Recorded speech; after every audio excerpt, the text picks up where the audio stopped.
You can't just throw money at it and expect it to get better.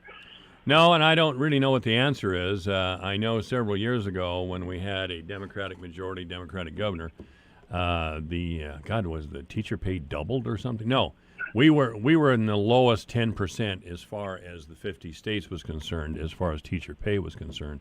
We took a jump to like 23 or 24th just because we had a Senate majority leader. It was in the pocket of the teachers union, and that was huge. That was huge.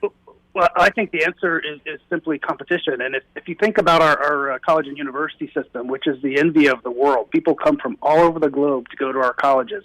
We don't have people coming from all over the globe to go to our elementary and high schools. And what's the difference between those two systems? Competition. The individual student has the right to choose where they go. They're not just stuck with whatever school is in that neighborhood. And to me, it's really very simple. You got to get competition into the system to make sure that these bad teachers and bad administrators are held accountable, and that they're actually people fired when they do a bad job, not given more money to throw into a bad system.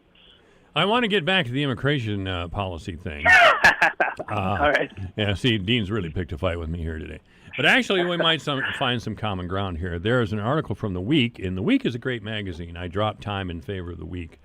It's a relatively new magazine. I don't know how long it's been out. But anyway, you'll find this on my Facebook page at AM 1400, KVFD, the voice of Fort Dodge. And it points out that American technology companies are some of the biggest critics of Donald Trump's decision on Monday to freeze new work visas. Now, there are expert technology people in India, for example. You wouldn't think that, but there's a lot in that poor country.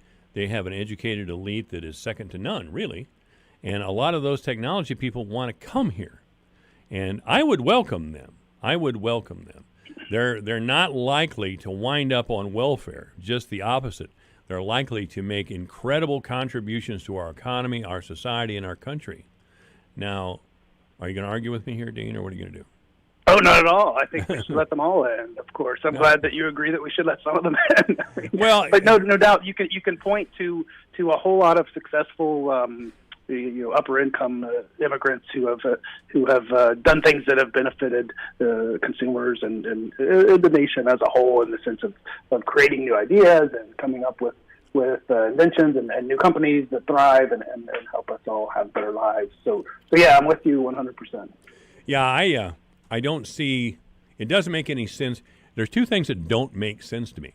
Bringing a lot of people here with a fifth grade education with no means of really making a living.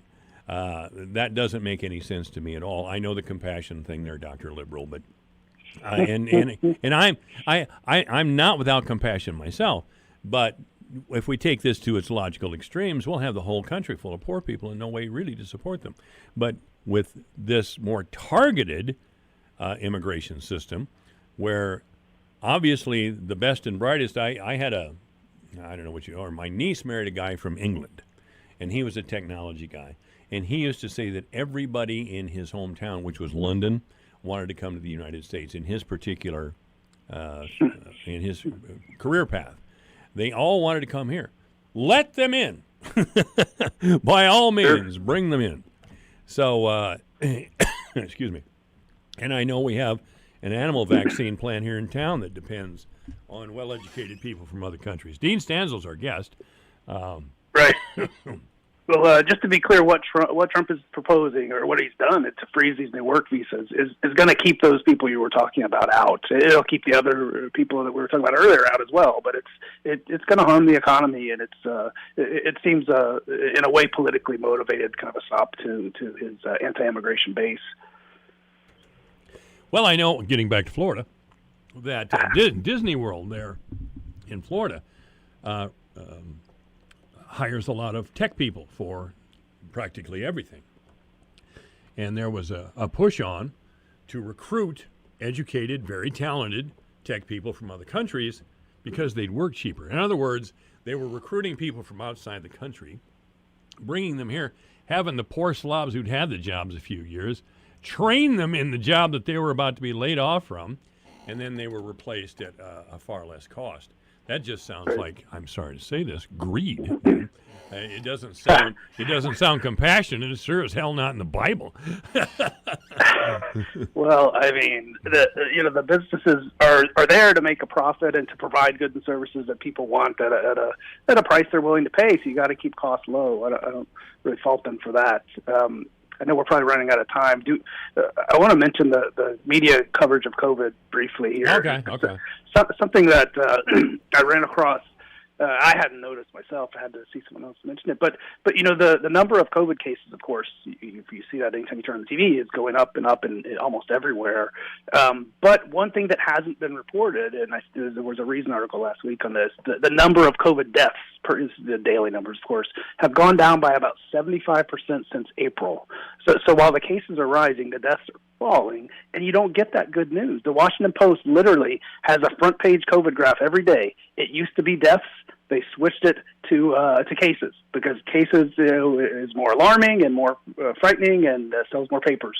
But ultimately, what's going on here is you've got more testing and you've got greater infection rates among younger people who are behaving carelessly. And the median age on the COVID new cases is going down and down and down, and so and the death rate's going down because those people are less at risk from it. So in part they're trying to scare us more, and I think people should be careful. But in some ways there's good news here that's really not getting out there, and I think people should continue to be careful and wear your mask and all that. But let's get all the data out there, not just the stuff that sells papers for you. By the way, ladies and gentlemen, if you go to my Facebook page, that's an article from Reason magazine, which I subscribe to now, thanks to Dr. Stanzel. But I'll I don't know if I have to start getting a subscription to Mother Jones now or something. Oh, low blow. Sorry. That's all right. No worries. Anyway, it's been our great pleasure again to talk with Dr. Dean Stanzel. He's an economist at Southern Methodist University and the O'Neill Center. Thank you, sir. Absolutely. Always a pleasure. Thanks, Mike. This is AM 1400 KVF.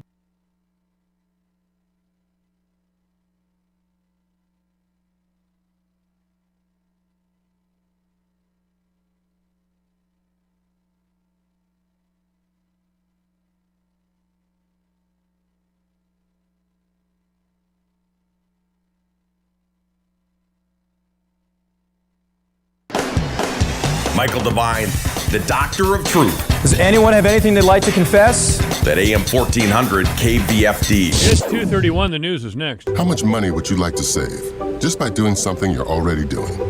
How about 40%? With Allstate, safe drivers can save 40% just by doing something they're already doing. Driving safe. That's right, 40% just by driving safe. Visit Allstate.com or call a local agent for a quote today and see just how much you can save when you drive safe with Allstate. Not available in every state. Savings vary based on DriveWise and other safe driving discounts. Subject to terms, conditions, and availability. Allstate Fire and Casualty Insurance Company and affiliates, Northbrook, Illinois. The following is a true story. I had a lady that was in her mid-70s, and I'd sold her timeshare, and that was the lowest I'd ever felt in my life. I knew then that I had to do something to simply not to go to hell for selling timeshare. Chuck McDowell founded Wesley Financial Group to help folks cancel their timeshares permanently. Called her and everybody that I'd sold timeshare to, and I said, this is what I said to you that was a lie, and this is what you need to do to cancel your timeshare. From that point, people started referring friends to me to help them cancel the timeshare, and that's how it all started. I fought the world's largest timeshare company in federal court. If I had lost that lawsuit, there would be no one helping people that have been lied to when they bought timeshare. If we take you as a client, we will cancel your timeshare or we'll give your money back. That's what makes us different. Call Wesley Financial Group now for a free information kit. 800-656-1155. That's 800-656-1155. 800-656-1155. Your news, your town, your station. KVFD News when it breaks. From the Jerry Sheeter Newsroom, I'm Rob Jones. An update from Webster County Public Health on Monday morning says that the Iowa Department of Public Health has now classified an individual between the ages of 61 and 80 that has passed away as a Webster County COVID-19 related death. The state's website on Monday morning did reflect Webster County now with 2 COVID-related deaths. No further information on the individual that passed away was made available by public health officials. A member of the St. Edmund baseball team has tested positive for COVID-19. Reports surfaced over the weekend of the positive case and were confirmed on Saturday night by officials in the St. Edmund Athletic Department. The Gales baseball team will miss the rest of the regular season as a result of the positive test. However, their postseason fate has not yet been determined. They could return to play for the playoffs. That announcement will be made in the coming weeks as we get closer to the playoffs. A member of the Manson Northwest Webster baseball team has also tested positive for COVID-19. As a result, team personnel will go on quarantine while Manson Northwest Webster will miss the rest of the regular season. The quarantine will be over on July 10th, which means there is a chance they could play in the postseason, and they do plan to do so if cleared. That information was confirmed by officials in the athletic department at Manson Northwest Webster on Monday morning. Sports from over the weekend, Fort Dodge softball, a road doubleheader split against third-ranked Dallas Center Grimes. Dodgers took Game 1 10-0 and dropped Game 2 10-7. In Game 1, Dodgers put up a 6 spot in the fourth inning. TK Noster, Torrey Bennett, and Haley Wills with 2 hits each in Game 1. Jalen Adams, the winning pitcher, giving up just 2 hits, striking out 4.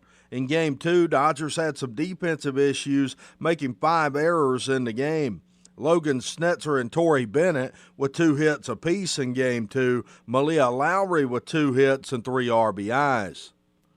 Baseball from Saturday, Southeast Valley a winner over Southwest Valley 11-1 at Patterson Field. Jags back in action tonight, hosting undefeated Pocahontas area for a 6:30 first pitch. Area schedule tonight, Fort Dodge softball at home at Harlan Rogers, hosting a doubleheader against Des Moines Roosevelt, a 5 p.m. first pitch. You can hear both of those games on Sunny 99.7 and online at yourfortdodge.com. Dodger baseball at McNeil Field, hosting Des Moines Roosevelt as well for a doubleheader. First pitch at 5 p.m. St. Edmund softball on the road at Webster City, a 7:30 first pitch. Southeast Valley softball hosting Pocahontas area at 7 p.m. Southeast Valley looking for the season sweep against Pocahontas area tonight. Here's Southeast Valley head coach Sheridan Gilo on tonight's game. We've already played them. They kind of know what we have, and it's just taking it day by day and realizing that every team's out there to win, and we just have to go in confident in our strategy and focus on what we have to do. Other softball teams in action around the area, Emmetsburg at South Central Calhoun at 7, Clear Lake at Algona, a 7:30 first pitch, and Humboldt at Cleary and Goldfield Dow's at 7:30. On the baseball side, Clear Lake at Algona, a 7:30 first pitch. Humboldt at Cleary and Goldfield Dow's scheduled for 7:30. And Emmetsburg at South Central Calhoun, a 7:30 first pitch in that one. That's your Alpha Media News Update from the Jerry Sheeter Newsroom. I'm Rob Jones. This is AM 1400 KVFD, the voice of Fort Dodge. First in the weather, it's going to be sunny today with a high of 84. Overnight, mostly cloudy with a low of 70. Tomorrow, a little bit of rain, mainly in the afternoon, otherwise mostly cloudy with a high of 70. Wednesday, chance of showers and thunderstorms, partly sunny with a high of 87. Thursday, chance of rain, not much of a chance on Thursday, but a chance nonetheless. It'll be sunny on Thursday with a high of 90. Friday, mostly sunny with a high of 90. 4th of July on Monday, sunny with a high, that's Saturday, isn't it? 4th of July, sunny with a high of 91, and Sunday it'll be sunny with a high of 90. Right now, a rather balmy 80 degrees under a mostly cloudy sky here at AM 1400 KVFD. Obituaries this hour brought to you by Gunderson Funeral Home and Cremation Services. During this challenging and unprecedented time, Gunderson's is here to serve with expert guidance and understanding to each family and their unique needs. We provide options for funeral, cremation, memorial, virtual, and webcast services, either presently or at a later date. We understand that grief does not wait. We are trained to help you walk this path to bring comfort and support. Every life deserves to be recognized and celebrated, whether it be together or afar. This is AM 1400 KVFD, the voice of Fort Dodge. Again, obituary is brought to you by Gunderson Funeral Home and Cremation Services at 1615 North 15th Street, Fort Dodge. You may contact Gunderson Funeral Home and Cremation Services by calling 515-576-7128 or online at www.gundersonfuneralhome.com. Rosemary Jordison, originally from Fort Dodge, has died at the age of 88. She died at the Unity Point, Iowa Methodist Medical Center down in the Des Moines area. She lived in Clive for many years and taught school for many years. Again, she was originally from Fort Dodge, but has lived in the Des Moines area for quite some time. Joyce Arrett has passed away. She was 79 years old.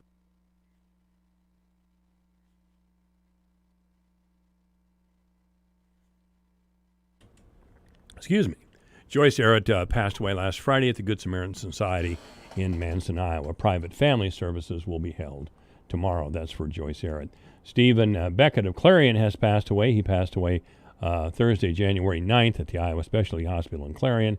Graveside services will be held at 10 o'clock in the morning, Friday the 3rd at Evergreen Cemetery in Clarion. And Roger Johnson of Fort Dodge has passed. Roger A. Johnson was 82 years old when he passed away. There will be a service for Mr. Johnson Wednesday at 2 o'clock here in town. Obituaries this hour brought to you by Gunderson Funeral Home and Cremation Services at 1615 North 15th Street, Fort Dodge. You may contact Gunderson Funeral Home and Cremation Services by calling 515-576-7128 or online at www.gundersonfuneralhome.com. It's 2:39 at AM 1400, KVFD, the voice of Fort Dodge, 80 degrees. With a look at the closing market report, here's Dwayne Murley. Here's a look at how the markets closed today. July corn up 9 1/4 at 326 1/4. Okay. September up 9 1/2 at 328 3/4. December corn up 9 1/2 at 334 3/4. March up 8 3/4 at 345 1/2. July soybeans closed up 1 1/2 at 866 1/2. August up 1 1/2 at 861 1/2. September up a penny at 858 1/4. November up a 1/4 cent at 861 1/2.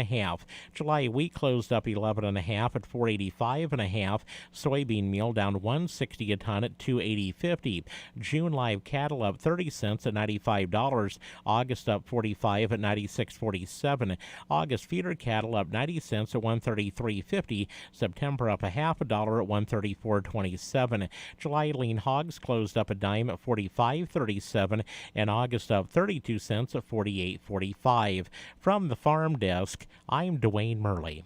Have you ever wanted to learn a new language like French, Spanish, or Russian, but thought it would be too difficult and time-consuming? Then go to Babbel.com and try it for free.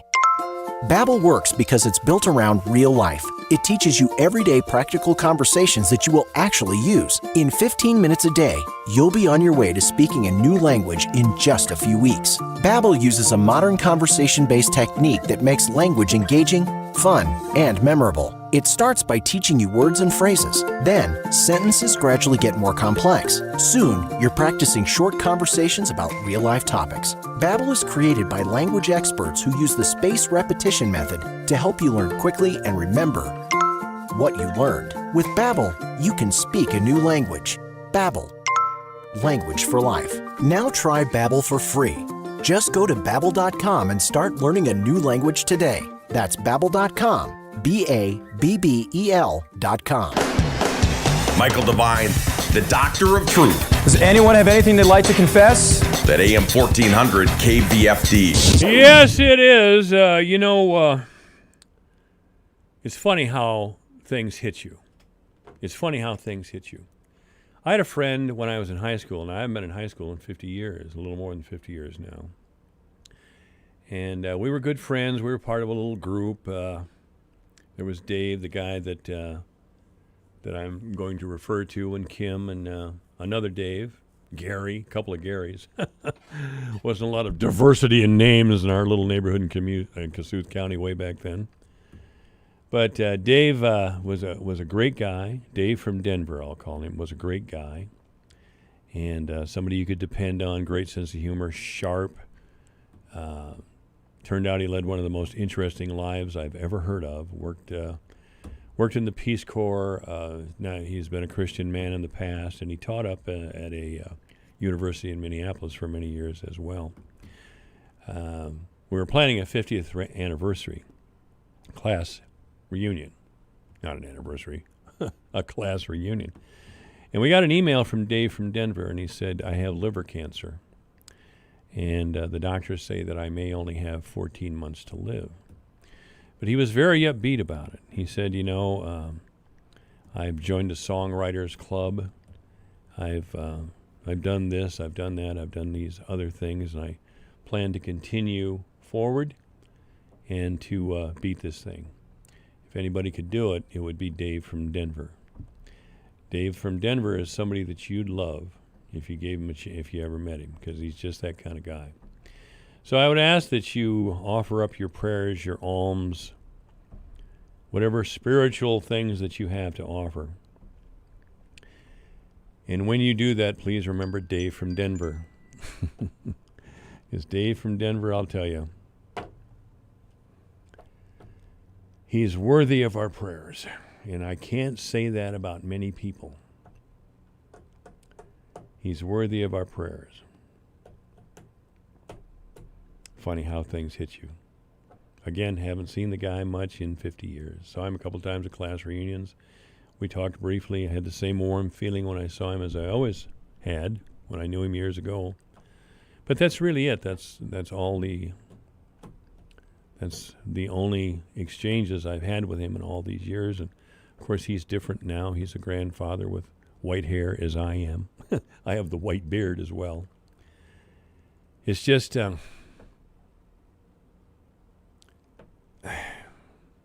don't know. I'm going to get into cliche here. Only the good die young, or whatever the hell I'm trying to think or say.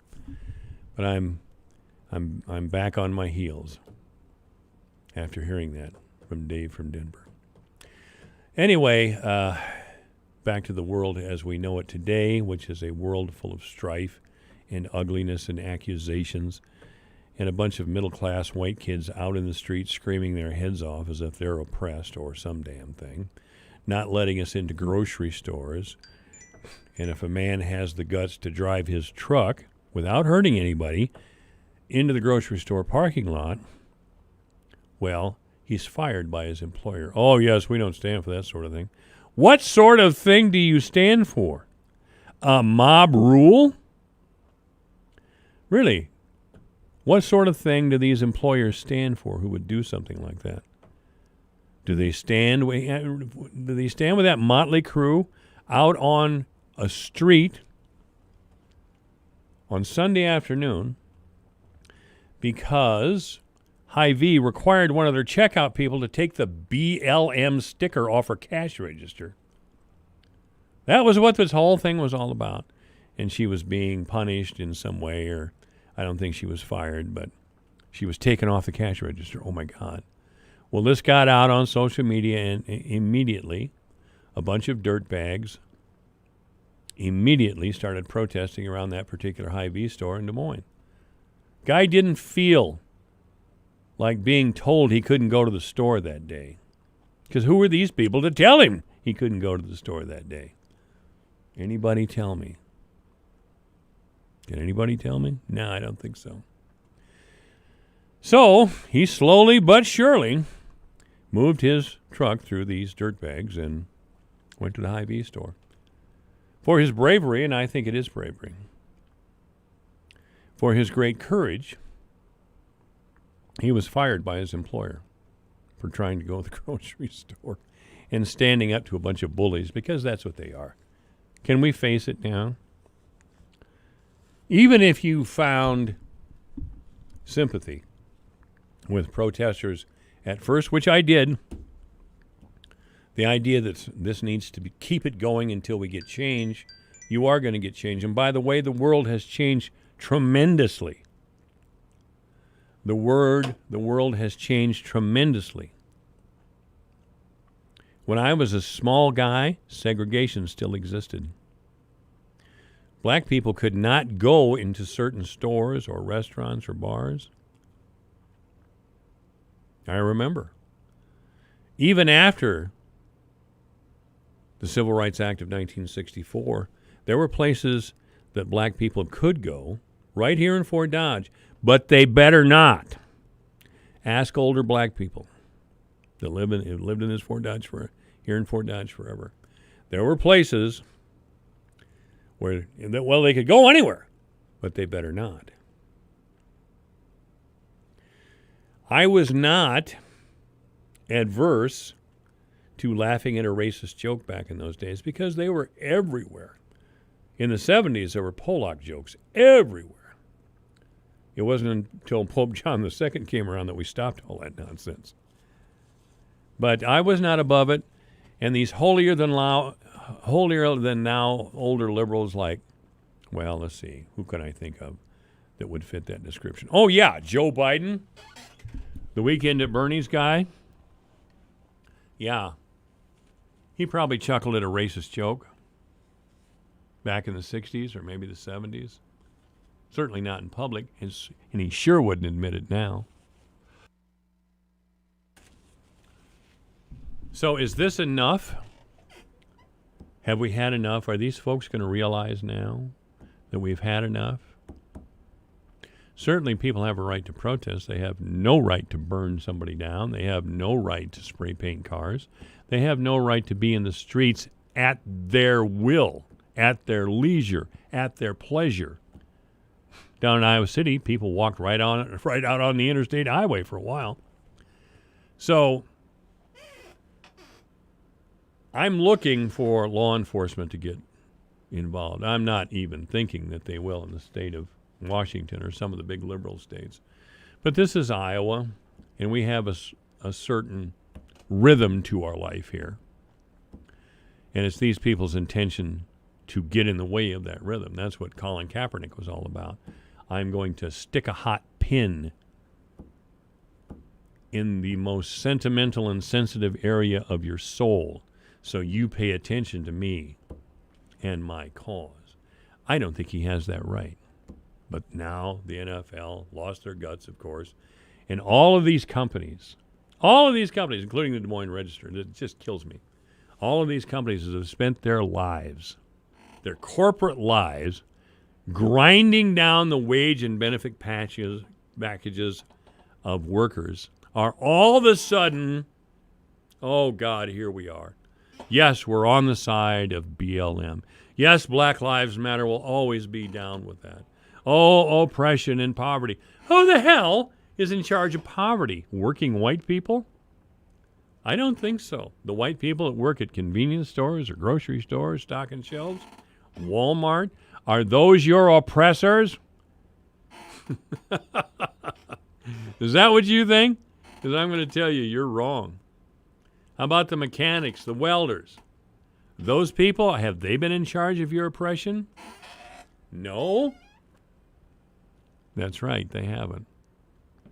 So if they want to go to the grocery store, get the hell out of their way. Their lives aren't easy. In fact, they're not as easy as you little white kids in the street, because a lot of you come from the homes of professional people. You're middle-class brats who think you're relevant.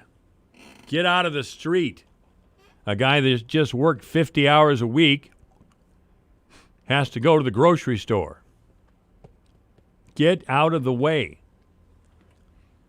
It's the least you could do. You should probably say thank you to a man like that. Thank you, but that would be a little too real for these people. I want to touch on this too. This has bothered me because it's suggested that white people owe black people an apology for slavery. Of course, I took this personally. I thought, do I really owe black people an apology for slavery? I don't know, but I don't know how you feel, I should say. But I don't know anybody an apology for slavery. I don't. I have been opposed to slavery in my life. I don't know if anybody was in support in my little neighborhood here in Fort Dodge or North Carolina or wherever I was living at the time. But if you had asked me, do you think slavery should be reinstituted, I would have chuckled and said absolutely not. The very idea is absurd. So I've never been, let me say this again, just for clarity. I've never been in favor of slavery. And I thought the idea of slavery was abhorrent and horrible. I thought the idea of discrimination and segregation were horrible ideas. I grew up in the time of the civil rights era, and my mother, to her considerable credit, made us watch on the television news Alabama cops in Birmingham put high-pressure hoses on children and adults and just really blow them across the street with the force of them. I mean, those hoses were so strong they could take the bark off the tree, and they took the skin off some of the civil rights marchers at the time. So I was opposed to that. Am I supposed to apologize because I wasn't one of the guys working the hose? I wasn't old enough, for one thing, but I would have never done that. I don't know how they did it. I don't know how they did it in good conscience. But I don't know anybody an apology for that. Do you owe an apology for that sort of thing? Were you there? Did you do it? Did you support it? Would you support it? If somebody came along to you today, Fort Dodge, right, or Manson, or Humboldt, or wherever you live, and say, hey, I got an idea. Let's go find some high-pressure hoses and blast black people down the street with them. Would you be in support of that? Would you say, hey, great idea? I think I'll spend a Saturday doing that? Hell no, you wouldn't say anything like that. You'd be absolutely appalled. And I would be appalled. So I'm not going to apologize for those people down in Alabama all those years ago. I certainly will not apologize for defending the statue of Abraham Lincoln.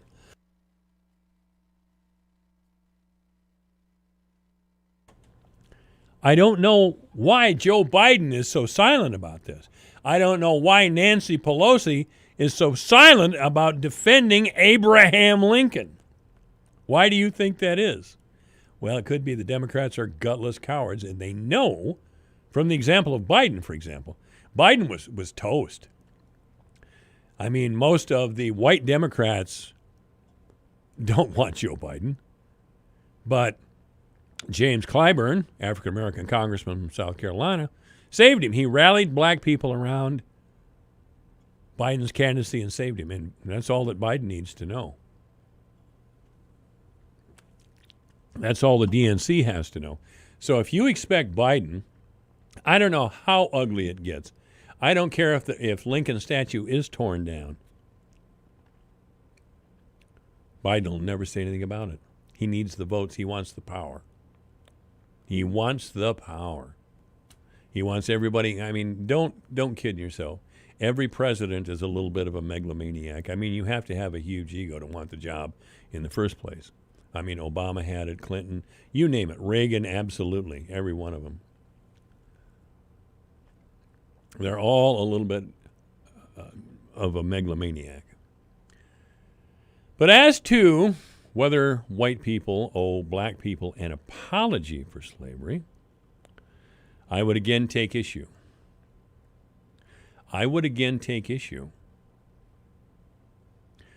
Good people have tried since the end of the Second World War to undo the damages of slavery with with pretty lousy results, to be honest with you. They put up public housing projects in our major cities that turned into the biggest hellholes on earth. No supervision, nothing. Oh, by the way, the John Wayne Airport in Orange, California. Not Orange, California. The John Wayne Airport, it's just north of Los Angeles anyway. I think it's Ontario, California. There's a demand by Democrats, of course, to have John Wayne's name removed from the airport. And also there's a statue of John Wayne in that airport. But Wayne gave an interview to Playboy magazine where he said that he didn't believe in turning power over to irresponsible people. So the question I have, was he right? Should we turn power over to these people who are in the street right now? Should we apologize to that mob out there? Should we encourage them? Oh, you're so wonderful. For all the screaming day and night being in our faces because you want change. Change does not happen like that. Change does not happen like that.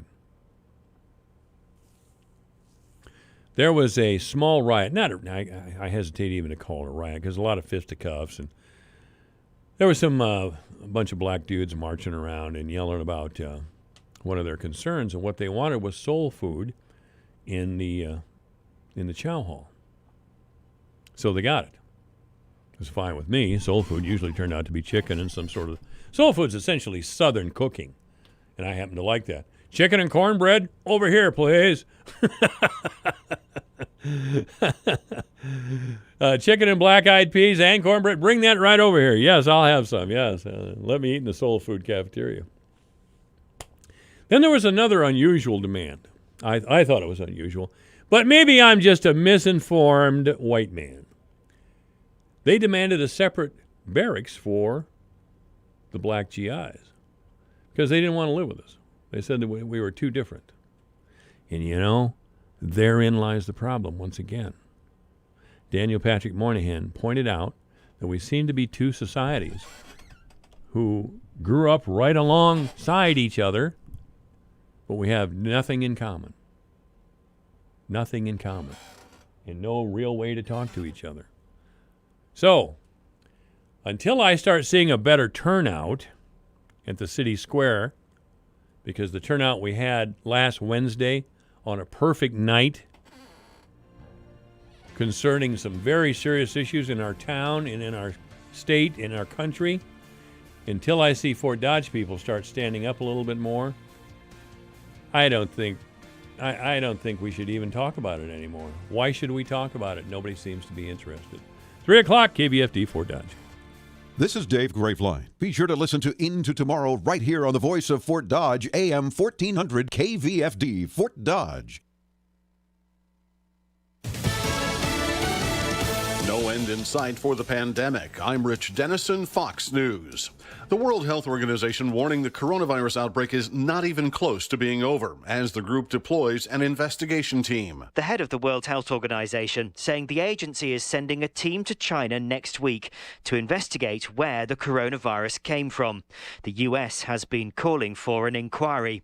WHO Director General Tedros Adhanom Ghebreyesus saying 6 months into the outbreak, the pandemic is accelerating. The hard reality is this is not even close to being over. Tedros saying the world must learn to live with the virus. Fox's Simon Owen.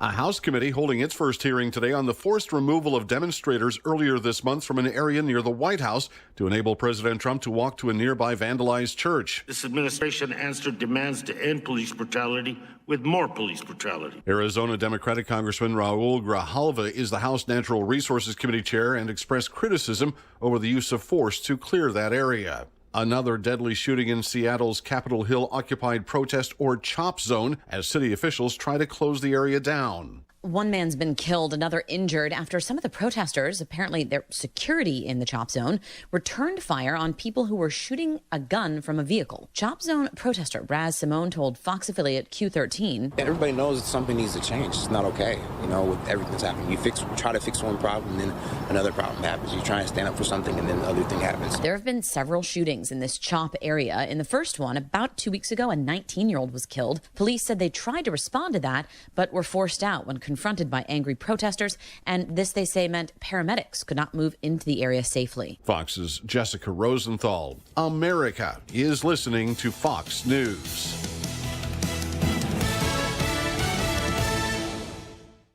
Hey, if you're looking to cut costs and free up some cash on a monthly basis, start today with Pure Talk USA. Now, the average family of four is saving over $800 a year on cell phone service by switching to Pure Talk USA. Now, every plan includes unlimited talk and text. And by the way, it just starts at $20. So switch to Pure Talk today. Just dial pound 250 keyword Pure Radio. Pure Talk USA, simply smarter wireless. You'll have the option to receive a one-time auto-dial text from Pure Talk USA.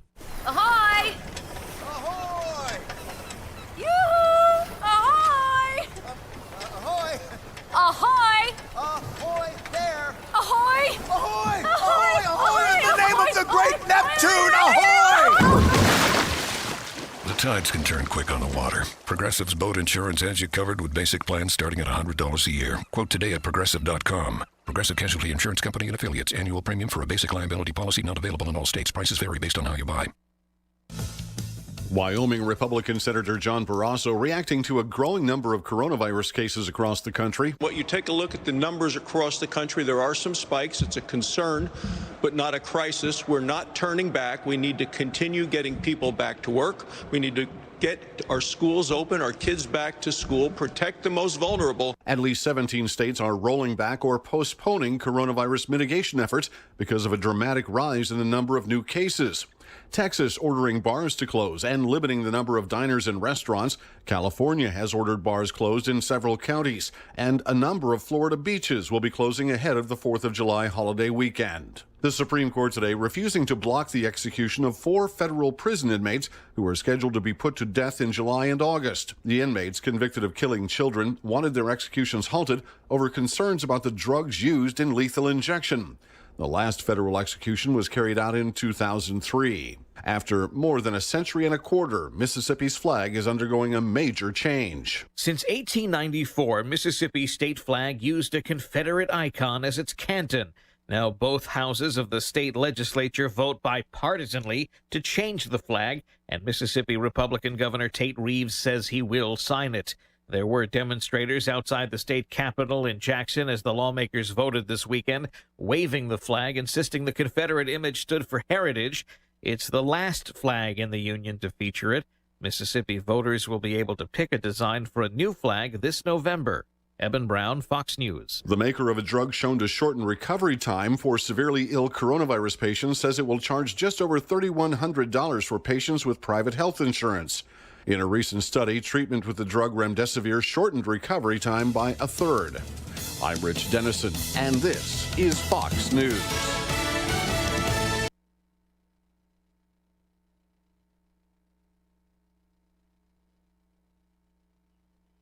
Your town, your station. KVFD News when it breaks. In the Jerry Sheeter Newsroom, I'm Rob Jones. An update from Webster County Public Health on Monday morning says that the Iowa Department of Public Health has now classified an individual between the ages of 61 and 80 that has passed away as a Webster County COVID-19 related death. The state's website on Monday morning did reflect Webster County now with 2 COVID-related deaths. No further information on the individual that passed away was made available by public health officials. A member of the St. Edmund baseball team has tested positive for COVID-19. Reports surfaced over the weekend of the positive case and were confirmed on Saturday night by officials in the St. Edmund Athletic Department. The Gales baseball team will miss the rest of the regular season as a result of the positive test. However, their postseason fate has not yet been determined. They could return to play for the playoffs. That announcement will be made in the coming weeks as we get closer to the playoffs. A member of the Manson Northwest Webster baseball team has also tested positive for COVID-19. As a result, team personnel will go on quarantine while Manson Northwest Webster will miss the rest of the regular season. The quarantine will be over on July 10th, which means there is a chance they could play in the postseason, and they do plan to do so if cleared. That information was confirmed by officials in the athletic department at Manson Northwest Webster on Monday morning. Sports from over the weekend, Port Dodge softball, a road doubleheader split against third-ranked Dallas Center Grimes. Dodgers took Game 1 10-0 and dropped Game 2 10-7. In Game 1, Dodgers put up a 6 spot in the 4th inning. T.K. Noster, Torrey Bennett, and Haley Wills with 2 hits each in Game 1. Jalen Adams, the winning pitcher, giving up just 2 hits, striking out 4. In Game 2, Dodgers had some defensive issues, making 5 errors in the game. Logan Snetzer and Torrey Bennett with 2 hits apiece in Game 2. Malia Lowry with 2 hits and 3 RBIs. Baseball from Saturday, Southeast Valley a winner over Southwest Valley 11-1 at Patterson Field. Jags back in action tonight, hosting undefeated Pocahontas area for a 6:30 first pitch. Area schedule tonight, Fort Dodge softball at home at Harlan Rogers hosting a doubleheader against Des Moines Roosevelt, a 5 p.m. first pitch. You can hear both of those games on Sunny 99.7 and online at yourfortdodge.com. Dodger baseball at McNeil Field hosting Des Moines Roosevelt as well for a doubleheader, first pitch at 5 p.m. St. Edmunds softball on the road at Webster City, a 7:30 first pitch. Southeast Valley softball hosting Pocahontas area at 7 p.m. Southeast Valley looking for the season sweep against Pocahontas area tonight. Here's Southeast Valley head coach Sheridan Gilo on tonight's game. We've already played them. They kind of know what we have, and it's just taking it day by day and realizing that every team's out there to win, and we just have to go in confident in our strategy and focus on what we have to do. Other softball teams in action around the area, Emmetsburg at South Central Calhoun at 7, Clear Lake at Algona, a 7:30 first pitch, and Humboldt at Clarion Goldfield Dow's at 7:30. On the baseball side, Clear Lake at Algona, a 7:30 first pitch, Humboldt at Clarion Goldfield Dow's scheduled for 7:30, and Emmetsburg at South Central Calhoun, a 7:30 first pitch in that one. That's your Alpha Media News Update from the Jerry Sheeter Newsroom. I'm Rob Jones. Here's the AM 1400 KVFD weatherology forecast. More clouds than sun this afternoon with daytime highs approaching 84. South winds 10 to 15 miles per hour. Lows level off around 70. Tonight, partly cloudy skies. Mainly cloudy skies tomorrow, high of 88. Upper 80s Wednesday and Thursday with storms both days. From the Weatherology Weather Center, I'm meteorologist Jennifer Wojcicki. Currently, it's 80. I'm Phil Gunderson. Gunderson's has a tradition of providing services unmatched in our community. Funeral, cremation, and pre-planning services with certified celebrants on staff, aftercare, video, and customized printed goods that are the standard. We offer live streaming options and community support with remembrance and educational programs. When it's time to look for a funeral home, look to Gunderson's. Gunderson Funeral Home and Cremation Services. Michael Devine, the mayor of Manville. It's a fancy title for a part-time job. Michael Devine at AM 1400 KVFD.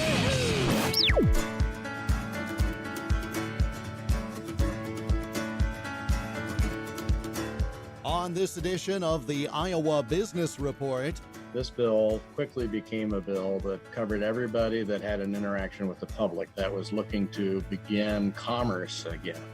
after a 3-month recess due to COVID-19, the Iowa legislature returned to finish its session earlier this month.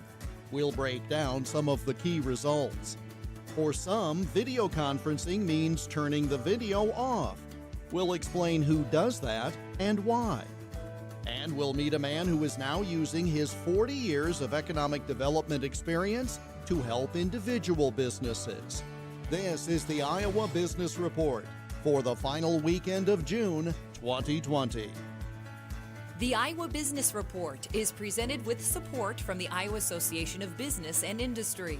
The Iowa Association of Business and Industry has been the voice of Iowa business since 1903. Learn more online at iowaabi.org. Here is Jeff Stein.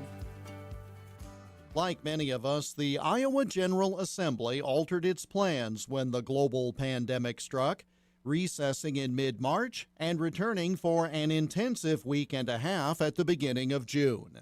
Many businesses and organizations keep tabs on what the legislature is doing, including the Iowa Association of Business and Industry. J.D. Davis is Iowa ABI's Vice President of Public Policy. Brad Hartkopf is the group's Director of Public Policy. We spoke via Zoom on June 22nd to see what new laws will impact employees and employers. Well, Jeff, we did get final passage on some of our priorities that we had going in January. We did not have complete passage before the legislature took its break. But when they did come back in and finish up, we did get some of our priorities that we had set out early that still made sense past the finish line. Listeners may recall ABI was seeking some clarification in a conflict in the Iowa code on medical marijuana and whether or not new advances in medical marijuana had any impact on an employer's right to keep a drug-free workplace and how those all meshed. And we had suggested legislation on how that would work. That did pass. We also had some concern for some taxation issues. Overseas income for some businesses was going to be taxed for the first time, and we wanted to make sure that did not occur. That's another thing that also did pass as the legislature finished up. We also cared deeply about childcare. Well, then you alluded to there was a big change in the middle of the legislature. Well, childcare was important going in because we were at full employment, and childcare was important at the end because many people felt stranded on how to be able to work and take care of their children when childcare facilities were closed. So we're looking for innovations in childcare, and that was part of the legislation that passed in the end. Brad, this certainly was a unique session, one that no one had ever experienced. We've had special sessions where the lawmakers come back, but never one that was interrupted like this. And that was a pretty intense, less than 2 weeks at the end, including at least one overnight session I'm aware of. How did this real rush to the finish alter what it is that you do on a regular basis with lawmakers? Well, first, Jeff, thank you for the opportunity to be on with you today. And it was great working with JD. We made a great team representing our member companies up at the Capitol. And as you said, there was quite a rush near the end. We did a lot of our work during the hiatus that the legislature had, that 2.5-month break. And obviously, we didn't even know what coronavirus was back in December of 2019. And that became a large focus of what we were trying to get done following the end of the hiatus. And one thing was that Senate File 2338, the Coronavirus Liability Protection Bill, and something that we're very pleased to spearhead and work with others in the lobby on as well. And really trying to give businesses and individuals who stepped up during our country's and state's time of need to produce the PPE and help those who have been injured by the virus, to give them the certainty that they need to have, that they can operate without facing a lawsuit just for doing the right thing. So that was really one thing we were pleased to push over the finish line this year. I'm so glad you mentioned working during the hiatus, because there are a lot of people who just assumed, okay, the lawmakers aren't in session and everything was dormant. But that was hardly the case, because not only were you still working behind the scenes in terms of advocating for your priorities, but you had to pivot to what new priorities might be there and what the lay of the land might be when they came back to town. So this was no day off or 3 months off, was it? No, it certainly wasn't. JD and I found several ways to remain busy during this time, whether that was helping our member companies navigate through the number of resources that were coming from the federal government or state government in regards to the COVID-19 liability. The issue there that they were trying to resolve, we talked about a lot of the federal laws and explained a lot of the benefits and how that might affect their companies and what they can do to take advantage of those. And as I referencing this COVID-19 bill, working with lawmakers ahead of time to make sure we had the details right and to make sure that it was something that was palatable to them.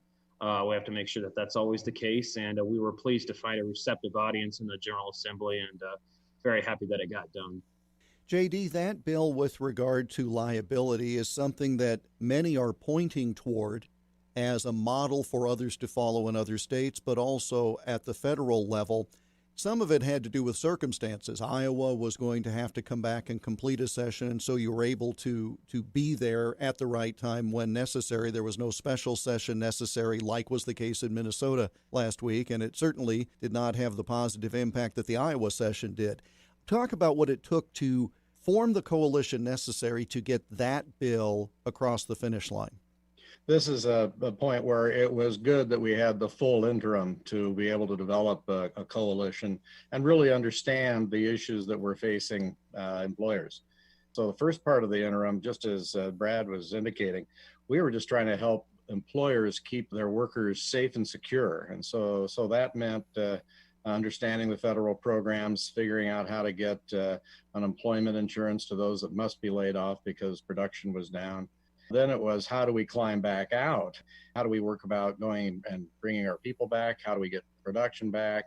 How do we identify those things that are going to be issues for employers? And quickly, we had identified the bill that passed. It included shields for lawsuits. One of the big concerns was the litigation and settlement costs that employers could face with lawsuits that would be filed. So this was not unique just to the main core manufacturing members that we have at ABI, but to anybody that has a premise that needs to be open for business. So this bill quickly became a bill that covered everybody that had an interaction with the public, but that was looking to begin commerce again. And how did they prevent the judicial branch from becoming that institution that was forced into trying to figure out where to lay blame for the spread of something that was a community spread virus classified as a worldwide pandemic? You really can't say this happened in this corner of that shop on this day. We needed to avoid that type of blame setting, that type of financial and time distraction that employers were going to have. It would have been hitting at just the worst time, just as we're trying to get all resources pointed to lifting the economy back up. Brad, the devil's advocate on this issue is, well, this is going to make it difficult for employees potentially who are aggrieved to file a lawsuit, etc. What's the response to that? I mean, the easy answer is to say if the employers do not have incentive to reopen, there will be no employees. But what's a more nuanced response to the counter that you hear on this issue?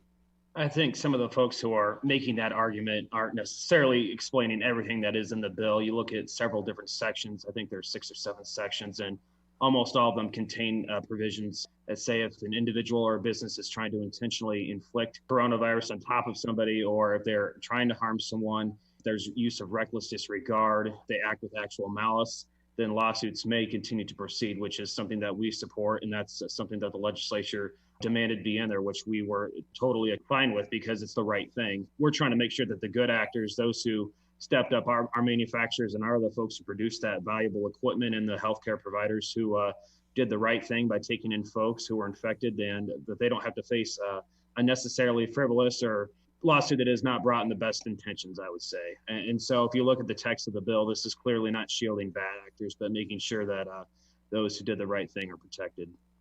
Brad Hartkopf and J.D. Davis of the Public Policy Department within the Iowa Association of Business and Industry.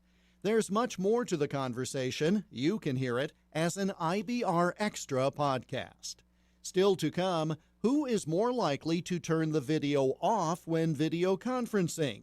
And how one man is turning 4 decades of experience into a service for businesses and organizations. You're listening to the Iowa Business Report. Though many Iowans have been working from home lately, roughly 80% of Iowa's workforce has still been reporting for duty as normal. I'm Mike Ralston of the Iowa Association of Business and Industry, inviting you to join me in thanking Iowa's manufacturers, healthcare workers, and first responders for their efforts during the pandemic. Working together, Iowa will be back soon, stronger than ever.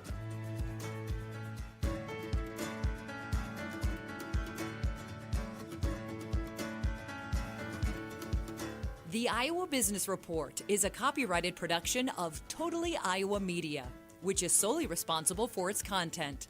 For more, click on the radio programs button at totallyiowa.com.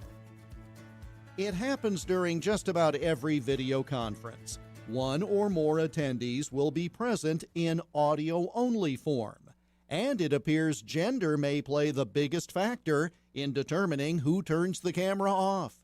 According to a new Harris poll conducted for the publication Fast Company, only 55% of women currently working from home say they always or sometimes enable video during a video conference. That's compared with 65% of men who do so. Barely half the women, nearly 2/3 of the men. And the survey of more than 2,000 adults conducted earlier this month says when women do use video, they prep. 85% do their hair. 80% change what they're wearing. 83% tidy up the workplace that shows on camera. Each of those numbers around 10% higher for women than men. Experts suggest all this is because those who traditionally have been subjected to scrutiny about their appearance have a harder time with their physical presence showing on screen. Another factor, according to the survey, Women are more likely to multitask during such a meeting than men and don't want to be seen checking email or texting. To be fair, I've done Zoom meetings virtually every day the past 3 months, and I've had both women and men turn off the video or ask if I was recording the video to post online, because if the answer to that was yes, they wanted time to present a better appearance to the public.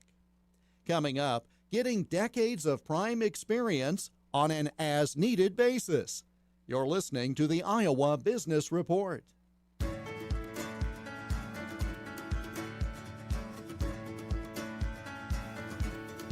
The Iowa Business Report is presented with support from the Iowa Association of Business and Industry, helping develop the next generation of business leaders through Leadership Iowa and Leadership Iowa University.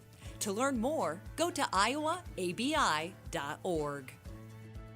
In this week's Business Profile, we'll introduce you to Stephen Dust of Waterfront Corporate Services, an Iowa-based company. Steve Dust has been involved in business and economic development for some 40 years, first in his home state of Missouri and for the past quarter century here in Iowa. He explains what his new venture can offer businesses. Waterfront Corporate Services is an advisory and an interim services firm, and we primarily serve closely held businesses, regardless of size, but those that are usually privately held in one way or another, usually in manufacturing, service, or technologies. They're larger nonprofits or foundations that have an enterprise role somewhere in the organization. It could be local and regional governments of any size, but they're going to be Midwest based. And the bundle of services that we offer include anything that has to do with strategic growth and change initiatives, as well as real estate strategies for commercial and industrial operations. I really enjoy providing business unit acquisition strategies and integration. One of the things that businesses really miss sometimes is the difficult piece of integrating an acquisition into the existing, not only operation, but also culture. And that's something that we offer. We work with cities and regions on economic growth strategies, particularly as it relates to redeveloping a property or an area, and also placemaking, which is a relatively new word in economic development, but it means that you're looking at growing value-added businesses holistically and attracting talent holistically rather than a project at a time. And then we'll implement all of those things either as an advisor or in an interim role. If they need somebody to be on site for a period of time to accomplish any of this, we're available for that, but also in a pure advisory role. I believe that our strategies are sound, and the best way I can prove that is to help them implement. Now, during the time that you have been involved in economic development, I would dare say, certainly the last 30 years, we've had a bit of a mindset differential, and you alluded to it about the image of place, the image of regional development, as opposed to cities within a small area, in essence creating a circular firing squad. And so the whole area just becomes depressed. Talk about, as we now are in 2020, as we have global economies in virtually everything, and you've traveled globally in support of the entities you've represented, but now we have post-COVID-19. Why is it even more important than ever for the concept of purposeful regional development to really be emphasized, regardless of the size of the area, be it metro or rural? And it really runs the gamut. It goes through the entire range. First of all, you said the right words. It's a global economy. We have to understand that no matter what size our city is, what size our region is, it has to fit somehow into the global marketplace where the businesses inside of our region are going to grow as a result of their ability to source globally and to sell globally. For the most part, different scales, but still that's going to be important to them over the long haul. which means we look at the world a little differently. That's the reason I talk about the Midwest. We are all proud Iowans. We're all proud Missourians, Nebraskans, whatever the case may be. And we all have our specific differences, like any city does. But the fact of the matter is, globally, we're looked at as the United States heartland. In my mind, Chicago should be seen as our capital. That is our global city entry point. So if you look at it from that perspective, now we start working on what does our local community, a region, have to look like in order to win in that competitive environment. Well, we have to, A, be the kind of place where talented people want to live and build a career. Further, it has to be the kind of place where talented students want to stay. And that means we have to have a value added or a career path for them when they finish the first part of their education, their lifelong learning. That starts to tell us, okay, what's placemaking? Placemaking is comprehensively looking at the region and beginning to develop the attributes that are necessary for that talent to want to come and stay, for businesses that are value added and not commodity oriented to want to invest in that location. Of course, there can be growth strategies associated with that, but it's really about solidifying the physical attributes and the culture of the place to respond to that new global economy. One of the experiences you had a couple of decades ago was to bring together disparate communities. Each had its own way of doing things, from economic development, from chambers of commerce, etc. And I'm speaking of the Cedar Valley of Iowa. And you had to bring these folks together and, in essence, create and sell them on the vision that growing apart was not going to lead to growth. The only way to actually grow was to grow together. Right. How difficult is it? And I'm not necessarily referring to that one example, but again, communities have rivalries. How difficult is it to get people together and get them all on the same vision page?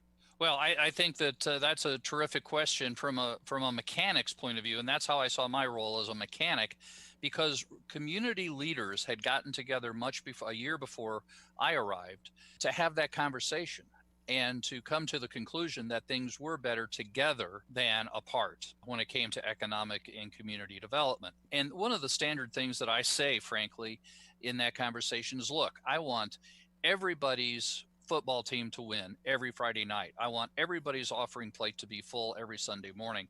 I want all of those local identities to be strong and to thrive. But what we have to do is understand that the economy doesn't obey city limits. The economy obeys where investment is treated well and is invited. And we have to be that place. And in order for us to be that place, we have to gather all of the attributes we have. A railroad running through the south half of the county is claimed by the north half of the county as well as adjacent counties as well. The university sitting at one spot is claimed by everybody. So let's get all of our attributes together and market this in the strongest economic base story that we can possibly put together. That's the kind of approach that you have to get people to the table. And again, dispense with the zero-sum game conversation. It's the bigger pie. We're all creating the bigger solution or outcome for the entire region, and help people understand that it does no good to recruit a business from one town or one county to an adjacent town or an adjacent county. Once you overcome that obstacle and you have both community leaders and the professionals pulling in the same direction, whether by persuasion or otherwise, then you can make headway. And I think that most regions who have been able to do it have thrived. Steve Dust is the CEO and principal at Waterfront Corporate Services, LLC. You can reach him directly by email, sdust@waterfrontcorporate.com. And that brings us to the close of this week's program. Next week, we'll kick off the third quarter of 2020 by analyzing what Iowa businesses expect post-pandemic. That and more next week at this same time. In the meantime, you can listen to all or part of today's program by going to totallyiowa.com and clicking on the radio programs link. You'll also find podcasts of full interviews with many of the folks you hear on this program, They're listed as IBR Extras. And we're also found on all the major podcast distributors, including Apple, iHeart, Spotify, and Google. We welcome your comments. Send them by email to radio@totallyiowa.com. I'm Jeff Stein. Thank you for joining us, and we hope you have a prosperous week. The Iowa Business Report is presented with support from the Iowa Association of Business and Industry. Follow ABI on Twitter at IowaABI and online at iowaabi.org. Michael Devine, the Doctor of Truth. Does anyone have anything they'd like to confess? That AM 1400 KVFD. It's 3:33. The news is coming up. During these unprecedented times, we know you're all worried about your family's health, your job, and paying your bills. Stop the endless debt cycle, especially now. Be proactive and take advantage of unique programs in place to help you get free of your debt. The program at Total Financial Freedom can help you get free of credit card debt, internet and signature loans, and even timeshares. You pay only a fraction of what you owe, and they even offer a guarantee. Call now at 800-899-8922. That's 800-899-8922. Now at Menards, save big money in your next project with 11% off everything.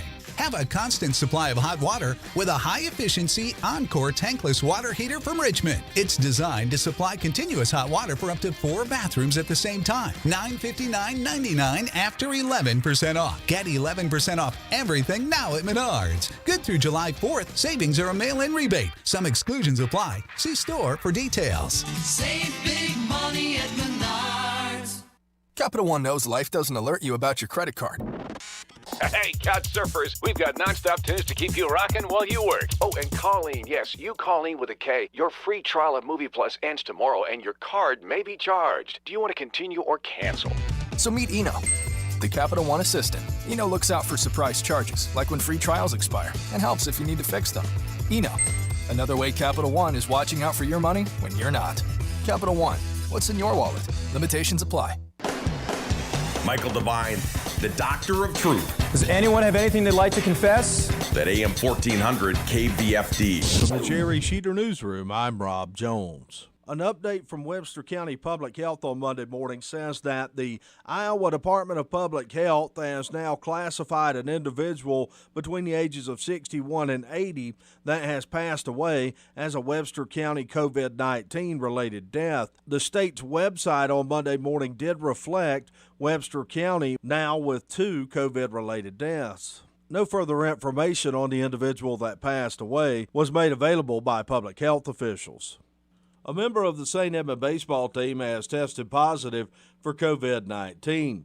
Reports surfaced over the weekend of the positive case and were confirmed on Saturday night by officials in the St. Edmund Athletic Department. The Gales baseball team will miss the rest of the regular season as a result of the positive test. However, their postseason fate has not yet been determined. They could return to play for the playoffs. That announcement will be made in the coming weeks as we get closer to the playoffs. A member of the Manson Northwest Webster baseball team has also tested positive for COVID-19. As a result, team personnel will go on quarantine while Manson Northwest Webster will miss the rest of the regular season. The quarantine will be over on July 10th, which means there is a chance they could play in the postseason, and they do plan to do so if cleared. That information was confirmed by officials in the athletic department at Manson Northwest Webster on Monday morning. Sports from over the weekend, Port Dodge softball, a road doubleheader split against third-ranked Dallas Center Grimes. Dodgers took Game 1 10-0 and dropped Game 2 10-7. In Game 1, Dodgers put up a 6 spot in the 4th inning. T.K. Noster, Torrey Bennett, and Haley Wills with 2 hits each in Game 1. Jalen Adams, the winning pitcher, giving up just 2 hits, striking out 4.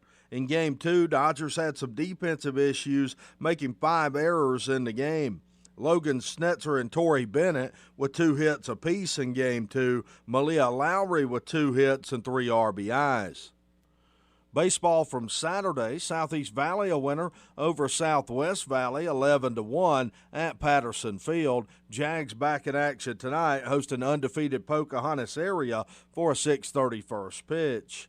Area schedule tonight, Fort Dodge softball at home at Harlan Rogers hosting a doubleheader against Des Moines Roosevelt, a 5 p.m. first pitch. You can hear both of those games on Sunny 99.7 and online at yourfortdodge.com. Dodger baseball at McNeil Field hosting Des Moines Roosevelt as well for a doubleheader, first pitch at 5 p.m. St. Edmunds softball on the road at Webster City, a 7:30 first pitch. Southeast Valley softball hosting Pocahontas area at 7 p.m. Southeast Valley looking for the season sweep against Pocahontas area tonight.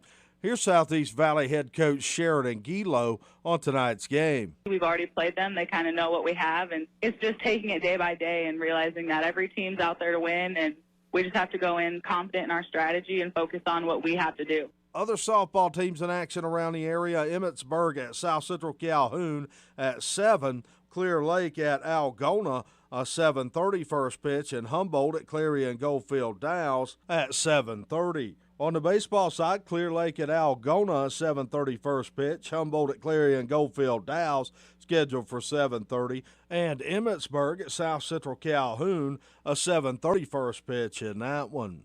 That's your Alpha Media News Update from the Jerry Sheeter Newsroom. I'm Rob Jones. Here's the AM 1400 KVFD Weatherology forecast. More clouds than sun this afternoon with daytime highs approaching 84. South winds 10 to 15 miles per hour.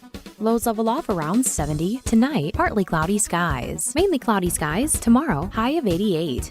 Upper 80s Wednesday and Thursday with storms both days. From the Weatherology Weather Center, I'm meteorologist Jennifer Wojcicki. Currently, it's 81. Here's a look at how the markets closed today. July corn up 9 1/4 at 326 1/4. September up 9 1/2 at 328 3/4. December corn up 9 1/2 at 334 3/4. March up 8 3/4 at 345 1/2. July soybeans closed up 1 1/2 at 866 1/2. August up 1 1/2 at 861 1/2. September up a penny at 858 1/4. November up a 1/4 cent at 861 1/2. July wheat closed up 11 1/2 at 485 1/2. Soybean meal down 160 a ton at 280.50. June live cattle up 30 cents at $95. August up 45 at 96.47. August feeder cattle up 90 cents at 133.50. September up a half a dollar at 134.27. July lean hogs closed up a dime at 45.37, and August up 32 cents at 48.45. From the farm desk, I'm Dwayne Murley. Consumers continue to buy food based on labels. I'm Julie Harker with Healthy Living on Brownfield. The natural label is the most influential when shopping and buying food prepared outside the home, according to the new Food and Health Survey by the International Food Information Council. But Allie Webster says consumers might not know that the natural label doesn't mean a whole lot. That natural label does not have a definition. It can mean anything to anyone, and so it's actually not helpful. But nevertheless, consumers continue to seek it out as something that they would find beneficial. Other labels that are influencing food and beverage purchases include no added hormones or steroids. And then non-GMO is another one where there's a big increase that's being looked at by more than 30% of people. And when it comes to the upcoming bioengineered label, consumers surveyed are split about whether it would affect their decision to buy a product they had previously enjoyed. What we see is that people are more apt to look for something that says non-GMO as compared to bioengineered. So there's just that familiarity with that term. So there's some education that needs to happen. The survey also found that people perceive health differences in products, even if they have the same nutrition panel. For example, people think a fresh product is healthier than a frozen one, but that isn't true. Frozen produce is nutritionally similar to fresh produce and is just as healthy. I'm Julie Harker with Healthy Living on Brownfield. Hi, I'm Dr. Shelley Flace with today's tip for kids from the American Academy of Pediatrics. If you own firearms, it's your responsibility to make sure they're always stored safely. Hiding them in a closet or drawer is not enough. Kids know where they are.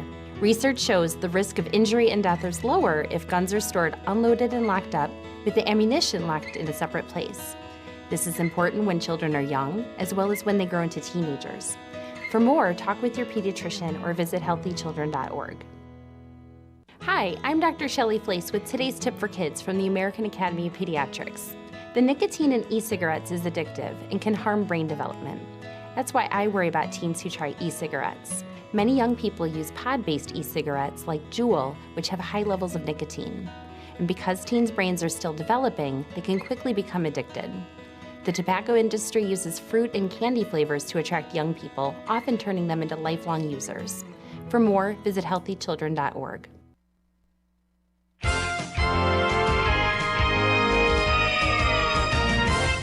Early season crop scouting. Hello everyone, I'm Mark Dorenkamp with Managing for Profit on Brownfield. With the 2020 crop quickly developing, farmers will need to be on the lookout for corn and soybean pests. Bruce Potter, an integrated pest management specialist with the University of Minnesota, says he's concerned about corn borer pressure in non-BT fields, and his state and several others are preparing for another battle with soybean gall midge. More after this. Hi, I'm Dr. Nia Hurd-Garris with today's tip for kids from the American Academy of Pediatrics. As parents, we want our children to grow up healthy and strong. That means helping teens take responsibility for their health as they become young adults. One way to do that is to make sure they have one-on-one time with their pediatrician. That helps them become comfortable talking about any health issue with their doctors and with you. So make sure to give your teen a voice. It's good for their health. For more on teen health, visit healthychildren.org. Hi, I'm Dr. Shelley Flace with today's tip for kids from the American Academy of Pediatrics. Kids are full of energy, but keeping them active in their teen years can be a challenge. Aim for an hour of physical activity every day. If they like sports, that's a great place to start. Keep the focus on fun, not winning, and encourage your child to do a variety of activities. If your child isn't meeting that 60-minute goal, gradually increase their activity in ways they enjoy. For more, talk with your pediatrician or visit healthychildren.org. University of Minnesota Extension Integrated Pest Management Specialist Bruce Potter says first-generation corn borer pressure could be mounting in non-BT corn. Scouting's fairly simple. You can look for shot holing in the whorls, and then if you do find shot hole plants, look for larvae and calculate an economic threshold. Later in July, we're going to have a second flight of corn borer that's a different strain. It's univoltine, and then we'll have a third flight in some of these areas where we've got a second generation of corn borer. So this first generation right now is what guys should be focused at. And, it's, if you've got the BT trait, I wouldn't worry about those fields too much. I'd concentrate on the non-BT fields and the biggest, earliest planted corn in the areas where I'd look first. If threshold levels are met, he tells Brownfield, insecticide applications work fairly well on corn borer. Potter is also concerned about a new pest to Minnesota and several other states, soybean gall midge. We do have some larvae in the plant, inside the plants right now in southwest Minnesota. So over the next few weeks, if you're noticing some wilting plants or plants lodging at the edge of soybean fields, it may take, you might want to just take a look at those, peel back that outer layer of the soybean stem and look for the larvae. He says gall midge flies are tiny and lay eggs at the base of the soybean plant. A lot of times we think they're getting in, laying eggs in wounds on the stem. So what you'll see is a dark discoloration and maybe a little malformation at the base of the plant right near the soil level. In fact, a lot of times diagnostic symptoms will be a border between the dark tissue and the green tissue, and it'll be a kind of a black border between those two zones. And if you peel that outer layer of that stem back with just stick your thumbnail in there and peel it back, the larvae will be underneath that surface of the stem. Makes it hard to get at them with insecticide. They'll start out clear to white, and then the third or final generation is a bright orange. Potter says IPM specialists like him are learning a lot more about soybean gall midge, but there are still many unknowns in terms of control. I'm Mark Dorenkamp with Managing for Profit on Brownfield. Hey, nice red, white, and blue cape. Thanks. Just doing my superhero thing. What? Yeah, just saving lives. Really? Do tell me more. Well, okay. Did you know that over a holiday weekend, there are stats as scary as 1 death every hour from alcohol-impaired driving crashes? So take my keys now. So technically, we're all saving lives by not getting behind the wheel after drinking? Exactly. Now all you need is to surrender your keys and earn your cape. Brought to you by the Iowa Department of Public Safety, Governor's Traffic Safety Bureau. Michael Devine, broadcasting live. That's right. I'm still here, still live. So that's the good news for me today. I was talking about my friend Dave from Denver a short time ago, and gosh, we were friends when we were kids way back when, and of course life moved on. I haven't seen Dave from Denver very much in our adult lives at all. Just a couple of class reunions where we shook hands and said hi there and how you doing, and that's really all the interaction I've had with him in all those years and all these years. And when I heard he was sick, again, it just stunned me. For one thing, that cancer thing. Dave has cancer, and that if I hear that word, I go right up a wall. My dad died of cancer, my wife died of cancer, a lot of deaths from cancer in my family. So, gosh, to have Dave from Denver, who I have fond memories of when we were barely old enough to drive. As a matter of fact, we weren't old enough to drive when I met him and hung out at his house out on the highway. And even before that, they had a house in town.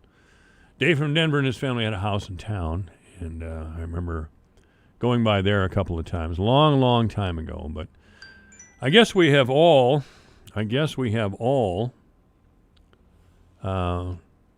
had something like this happen to us. People of a certain age, my age, I'm 68 years old. Time goes by, and gosh, I still feel like I'm a young man, but I look in the mirror, and there's this gray-haired guy, gray-bearded guy looking back at me, and my son's coming up on 38 years old. He has 3 beautiful children of his own. And it occurs to me that the music and the culture and the films and everything have just completely passed me by. I don't understand any of it anymore. So I find great solace in classic rock and Ernest Hemingway and Earl Thompson. Earl Thompson was an author. He wrote Tattoo and other books. A Garden of Sand. The Garden of Sand referred to Kansas, where he was from. And Earl Thompson was praised by critics, but he never sold a lot of books, and he died at age 49, which is a huge bummer. But I think Earl Thompson had more to do with shaping my emotional and intellectual life than anyone. He was a terrific author. He wrote brutal truth, and the character who was portrayed in the books, there was actually a trilogy of books by Earl Thompson, and the character was obviously him. But his character told the truth even when it got him beat up, or even probably when he shouldn't have. But that's the deal. I was also influenced many years ago by none other than Malcolm X. Now, I know I come off as a pretty conservative and traditional guy, and that's because I am, for the most part. But Malcolm X, in his, I think, 1968 autobiography, it was released in 68, I believe. He actually died in 1965. But the author that released his book was Alex Haley, the same man who wrote Roots. I'm getting a lot of messages here while I'm on the air. I can't talk right now, guys. I'm on the air. Anyway, there's a poster in my office of Malcolm X, and Steve King, Congressman King, when he used to come in here, he always kind of noticed that. He kind of looked at me like, aren't you a kind of conservative guy, and you got this black revolutionary on your wall? I don't know if he was a black revolutionary or not. He was a man who told the truth. And the poster I have in this office says, I believe that there will ultimately be a clash between the oppressed and those who do the oppressing. These are Malcolm X's words. Let me say this again. I believe there will ultimately be a clash between the oppressed and those who do the oppressing. I believe that there will be a clash between those who want freedom, justice, and equality for everyone, and those who want to continue the system of exploitation. Those are important words. Let me read that to you again. And again, these aren't my words. They're simple words, but they're noble and powerful.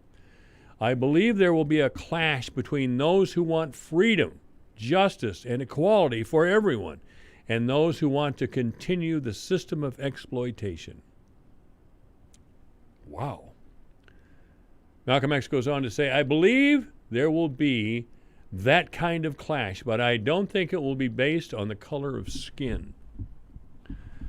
Now, if the oppressed could get by themselves, if these dumb kids who were screaming about racial inequity could get by themselves, they would see that oppression isn't necessarily based on race. Oh, for sure. African Americans have had a much worse time in this country than I have, and I didn't have it easy. I did work for everything I have. And by the way, that's not a lot, but I feel a tremendous satisfaction that I did earn it and I did work for it. You know, those who just want to advocate handing over money as reparations don't understand that there is a great, great feeling that a man or a woman has when they accomplish something. Reparations are an accomplishment. Reparations are some sort of guilty thing that white people do to make themselves feel better. And ultimately, they don't make black people that much better off. There's been a number of payoffs over the years. Richard, no less a person than Richard Nixon, who was one of the worst, most devious presidents we ever had. If you think Donald Trump is a bad president, Trump didn't do half the things that Nixon did that were ugly and terrible, keeping us in that war in Vietnam because he didn't want to be the first president to lose a war. God, who cares about that? Win the war, get out. Of course, they had themselves in a situation back then where they couldn't win the war, so they had to get out, but that was after. Nixon kept us in that war till after he left the White House in 1974. Think of that. 6 years he kept us in that war. How many young people would be alive of that time would be alive today if it weren't for that damn Richard Nixon and his silly pride? But back to the point, I'm opposed to reparations because I don't think innocent people should pay money, first of all, to people who were not harmed by the innocent people in the first place. You understand? I don't believe it buys us a pass. In fact, I don't think I need a pass. I don't think it buys us a pass, for one thing.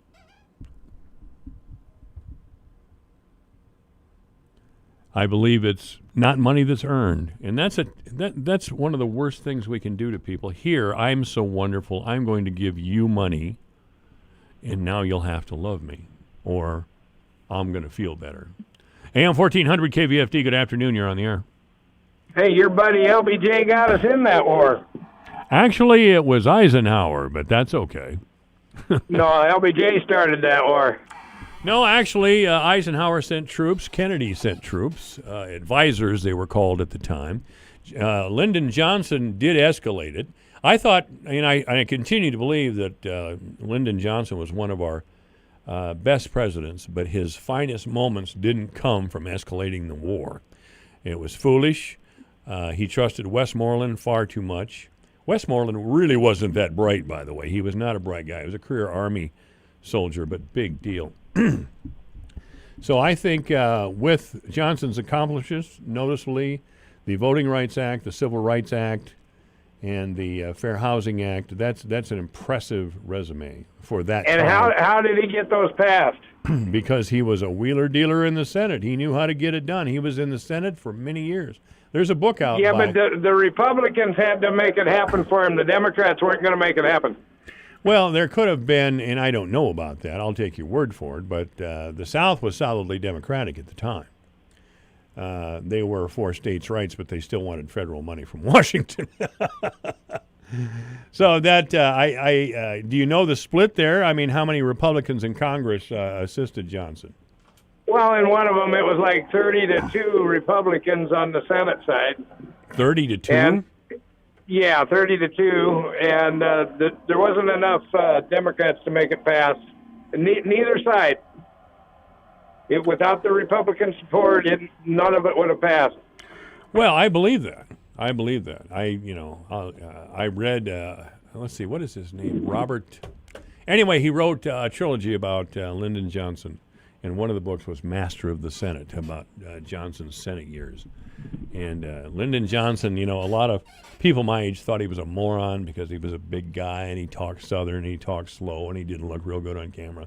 But that guy was really a sharp guy, really, really a sharp guy. And I don't think any other president, including Kennedy, could have got the job done. But and if you go back to Eisenhower, he had plans, and there was a guy in the Senate that watered it all down for civil rights. There was a and guy. There was a guy in the Senate who led the Senate, and that was LBJ. Now, this is during the Eisenhower years? Yes, Eisenhower was trying to pass civil rights, and LBJ then watered it all down. Eisenhower. And then years later, he was able to pass his stuff. Johnson was interested in getting bills passed. If he watered it down, he knew that the bill that Eisenhower wanted, and I don't know what you're referring to exactly, but if he watered a bill down, he knew it was a better bill, a step forward, and it would pass, while Eisenhower's bill probably wouldn't. I'll have to do a little research on that and see. What year did this happen, or can you give me a little bit more information so I can find it? I think that was 57 or 58. Okay. Well, hey, thanks for your call. You bet. All right. This is AM 1400, KVFD, the voice of Fort Dodge. I'm Michael Devine. I'm sorry we ran out of time there, but we did. But, yeah, it's a time to think about what we really need to do, and if we're really as guilty as some of these white kids in the streets tell us we are. And if their actions, especially preventing us from going to grocery stores, if these actions are called for or excusable, because I don't think they are. It's 3:59. Fox News is coming up. Joel Coleman, after the news, will talk a little Catholic business. All right? Thanks for listening. This is KVFD, Fort Dodge, Iowa.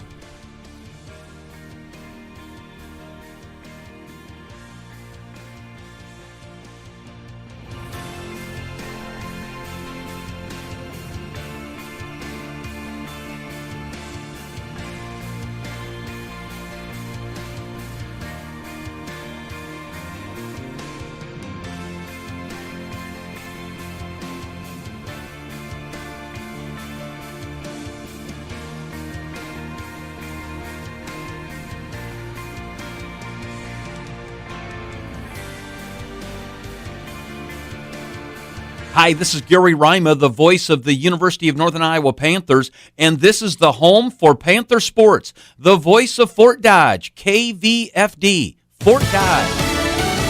Investigating reports of Russian bounties. I'm Rich Dennison, Fox News. The White House says President Trump wasn't personally briefed on U.S. intelligence assessments that Russia offered bounties to the Taliban to kill Americans in Afghanistan. There is no consensus within the intelligence community on these allegations, and in effect, there are dissenting opinions from some in the intelligence community with regards to the veracity of what's being reported. White House Press Secretary Kayleigh McEnany this afternoon says the president has yet to be briefed on the reports.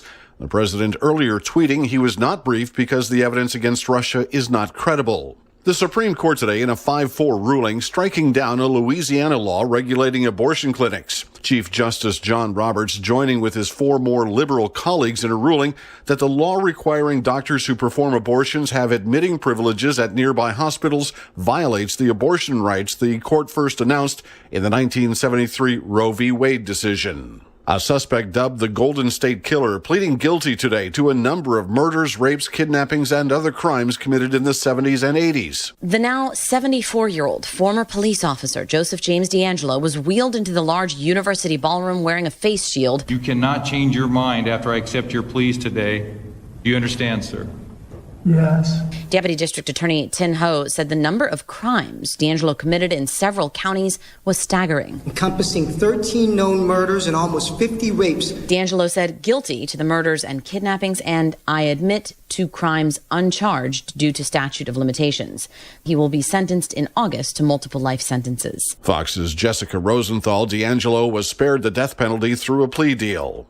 Stocks ending the day with solid gains, the Dow, S&P, and NASDAQ all closing higher. America is listening to Fox News.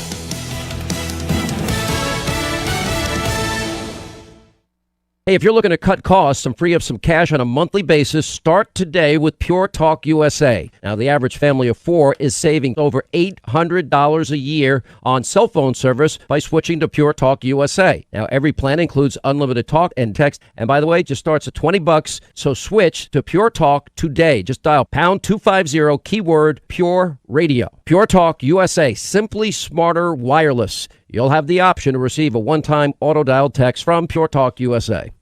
Oh, whale! Guys, whale! Wow, whale. Oh, that's a big whale. Okay.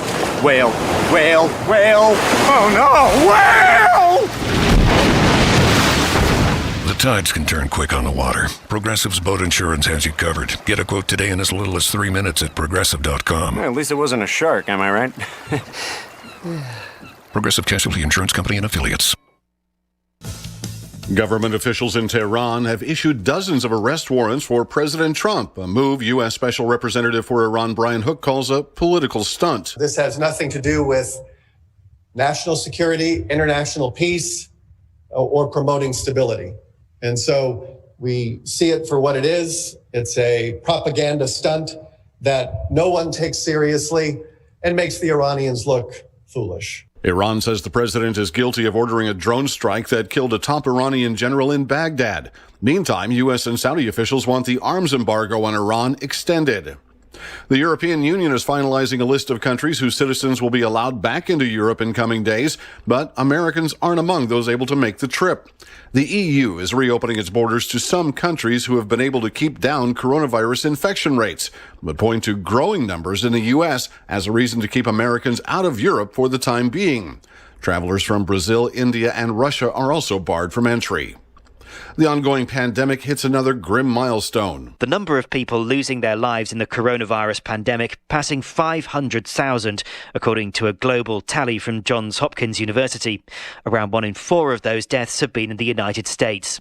This as the number of confirmed infections hits 10 million, with record numbers of new cases being recorded in the US, India and Brazil. Experts say the real numbers are likely far higher, pointing to issues with testing and reporting. In London, Simon Owen, Fox News. Prime Minister Boris Johnson today saying the coronavirus pandemic has been a disaster for Britain as he announced a major spending program to get the country back on track. He's discussing funding for schools, housing, and infrastructure. More than 43,000 Britons have died from COVID-19. I'm Rich Dennison, and this is Fox News.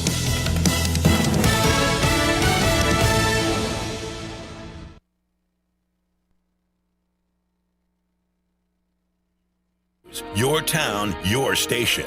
KVFD News when it breaks. From the Jerry Sheeter Newsroom, I'm Rob Jones. An update from Webster County Public Health on Monday morning says that the Iowa Department of Public Health has now classified an individual between the ages of 61 and 80 that has passed away as a Webster County COVID-19 related death. The state's website on Monday morning did reflect Webster County now with 2 COVID-related deaths. No further information on the individual that passed away was made available by public health officials.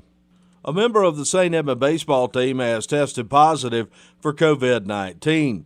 Reports surfaced over the weekend of the positive case and were confirmed on Saturday night by officials in the St. Edmund Athletic Department. The Gales baseball team will miss the rest of the regular season as a result of the positive test. However, their postseason fate has not yet been determined. They could return to play for the playoffs. That announcement will be made in the coming weeks as we get closer to the playoffs.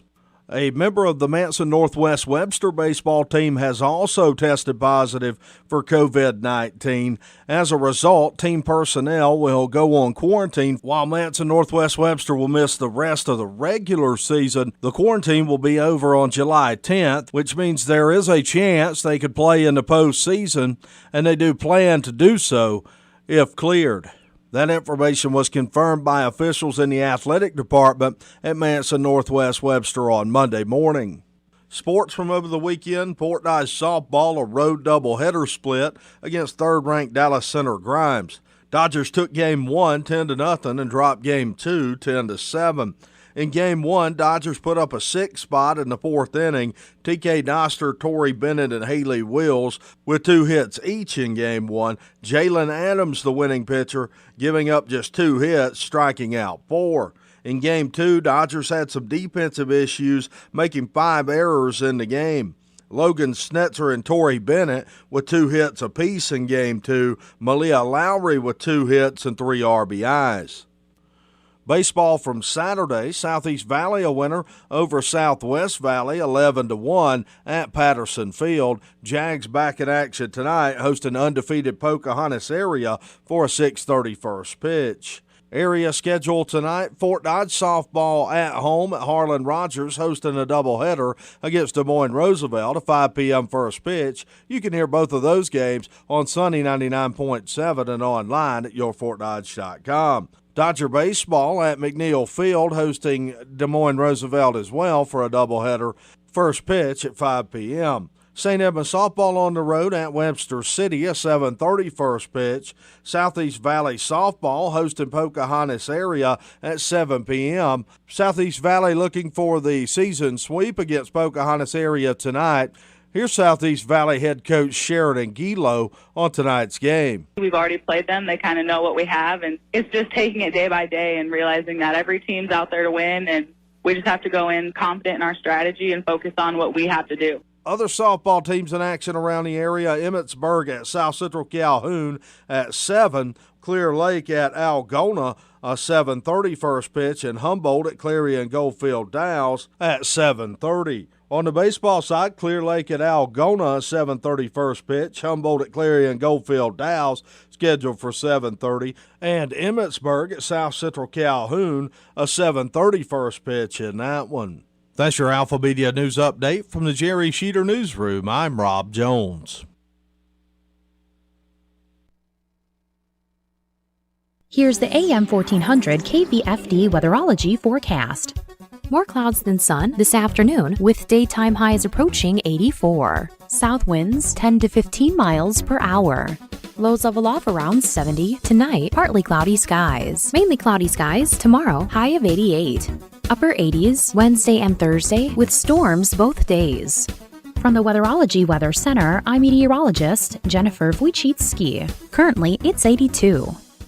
This is an advertisement. Paid non-attorney spokesperson Ricky LeBlanc, admitted in Massachusetts only. Sokolov Law LLC, Chestnut Hill, Mass. Paul J. Morgan, Winter Park, Florida. Greg Hobby, New Jersey. Michael Bro Gonzalez, admitted Louisiana. While this firm maintains joint responsibility, most cases of this type are referred to other attorneys for principal responsibility. Mesothelioma. If you know what mesothelioma is, you or someone you love has likely been affected by this devastating cancer. You may be entitled to compensation. Call Sokolov Law today. 1-800-736-2100. The only known cause of mesothelioma is asbestos exposure. Thousands of U.S. veterans and trade workers are at risk for the disease. Nearly $30 billion in court-ordered trusts has been set aside to pay money to asbestos victims. If you or a loved one has been diagnosed with mesothelioma, call now. You may be able to receive compensation without ever going to court or filing a lawsuit. Call for a free legal consultation at 1-800-736-2100. That's 1-800-736-2100. 1-800-736-2100. How do you like your sandwich? Do you prefer turkey or ham, mayo or mustard, crunchy or creamy peanut butter? No matter what you like to put on your sandwich, everyone agrees that a really good sandwich should start with a really great bread. That's why the bakers of Country Hearth put so much care into making their natural breads. Baked with good stuff like toasted whole grains and natural honey, you're sure to find a variety that's just right for you. So no matter how you like your sandwich, Country Hearth has the perfect bread to build it on. Country Hearth Bread, baking our best for you. Here's a look at how the markets closed today. July corn up 9 1/4 at 326 1/4. September up 9 1/2 at 328 3/4. December corn up 9 1/2 at 334 3/4. March up 8 3/4 at 345 1/2. July soybeans closed up 1 1/2 at 866 1/2. August up 1 1/2 at 861 1/2. September up a penny at 858 1/4. November up a 1/4 cent at 861 1/2. July wheat Wheat closed up 11.5 at 485.5. Soybean meal down 160 a ton at 280.50. June live cattle up 30 cents at $95. August up 45 at 96.47. August feeder cattle up 90 cents at 133.50. September up a half a dollar at 134.27. July lean hogs closed up a dime at 45.37, and August up 32 cents at 48.45. From the farm desk, I'm Dwayne Murley.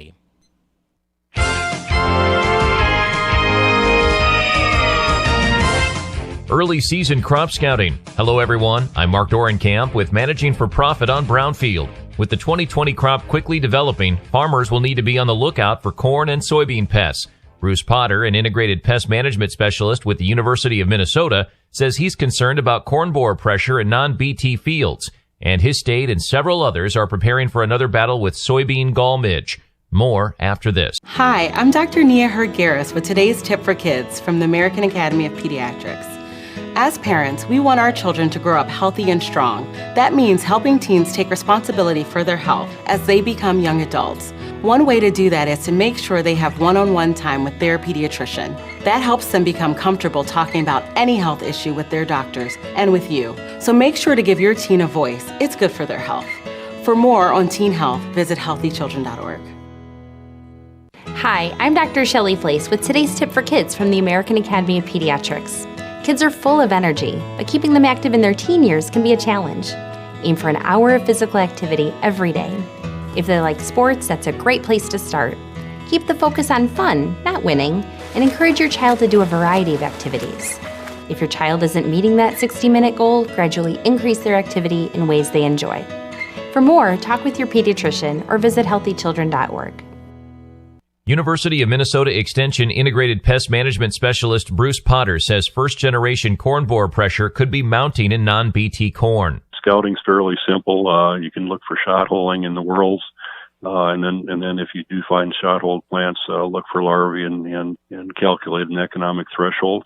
Later in July, we're going to have a second flight of corn borer that's a different strain. It's univoltine, and then we'll have a third flight in some of these areas where we've got a second generation of corn borer. So this first generation right now is what guys should be focused at, and it's. If you've got the BT trait, I wouldn't worry about those fields too much. I'd concentrate on the non-BT fields, and the biggest, earliest planted corn in the areas where I'd look first. If threshold levels are met, he tells Brownfield insecticide applications work fairly well on corn borer. Potter is also concerned about a new pest to Minnesota and several other states, soybean gall midge. We do have some larvae in the plant. Inside the plants right now in southwest Minnesota. So over the next few weeks, if you're noticing some wilting plants or plants lodging at the edge of soybean fields, it may take, you might want to just take a look at those, peel back that outer layer of the soybean stem and look for the larvae. He says gall midge flies are tiny and lay eggs at the base of the soybean plant. A lot of times we think they're getting in, laying eggs in wounds on the stem.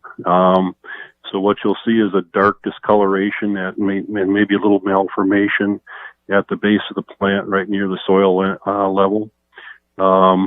In fact, a lot of times diagnostic symptoms will be a border between the dark tissue and the green tissue, and it'll be a kind of a black border between those two zones. And if you peel that outer layer of that stem back with just stick your thumbnail in there and peel it back, the larvae will be underneath that surface of the stem. Makes it hard to get them with insecticide.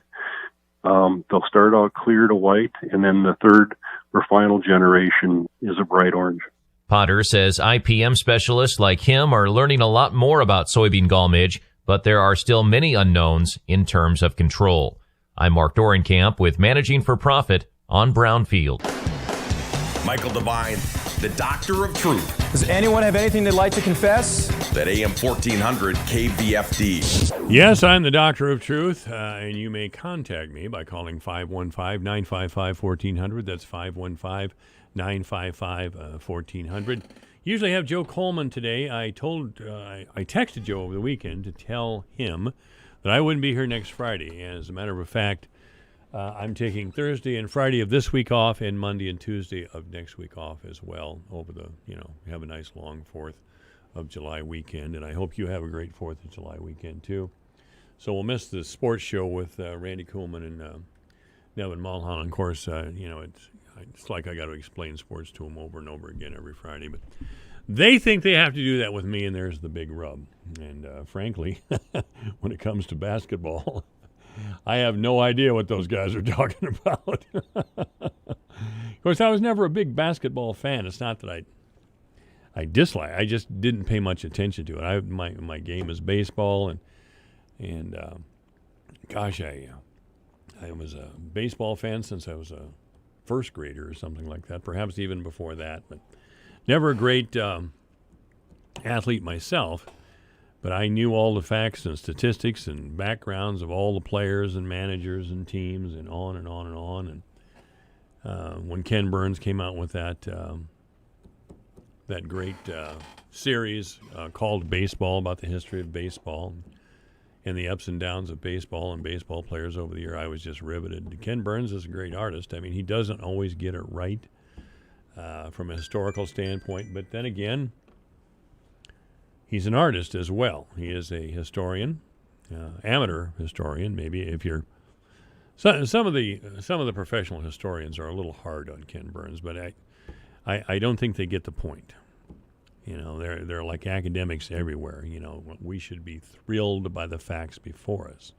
And if you're going to make a mass merchandise product, if you're going to bring a product to the marketplace with the hope of illuminating the general public, it's got to be somebody like Ken Burns that does it. I've mentioned on this program several times that, I bring experts on, but they're experts with a little personality, and they have a good sense of humor. Because I tell you, there's nothing worse than a lecture in a dry monotone or recitation of the facts. I've seen ministers and priests like that over the years. And certainly my share of academics can fit that bill. But the real deal is you just have to bring a little of emotion to a subject if you're going to teach it effectively. And Ken Burns does that, to his considerable credit. So, I watched his series on Netflix. Unfortunately, Netflix has dropped it now, on the Vietnam War. And, of course, actual Vietnam vets like our own Bill Horan, who's a friend of this show and a friend of mine for a long time now. I haven't seen Bill in quite some time. Maybe I haven't seen him this year. I don't know. But Bill felt the need after seeing that show to come on this program. He texted me or called me. I don't know. It doesn't make any difference. But he called to refute most of what was in Ken Burns' special. Now, Bill is a combat wounded veteran of the Vietnam War. He's in the United States Marine Corps. And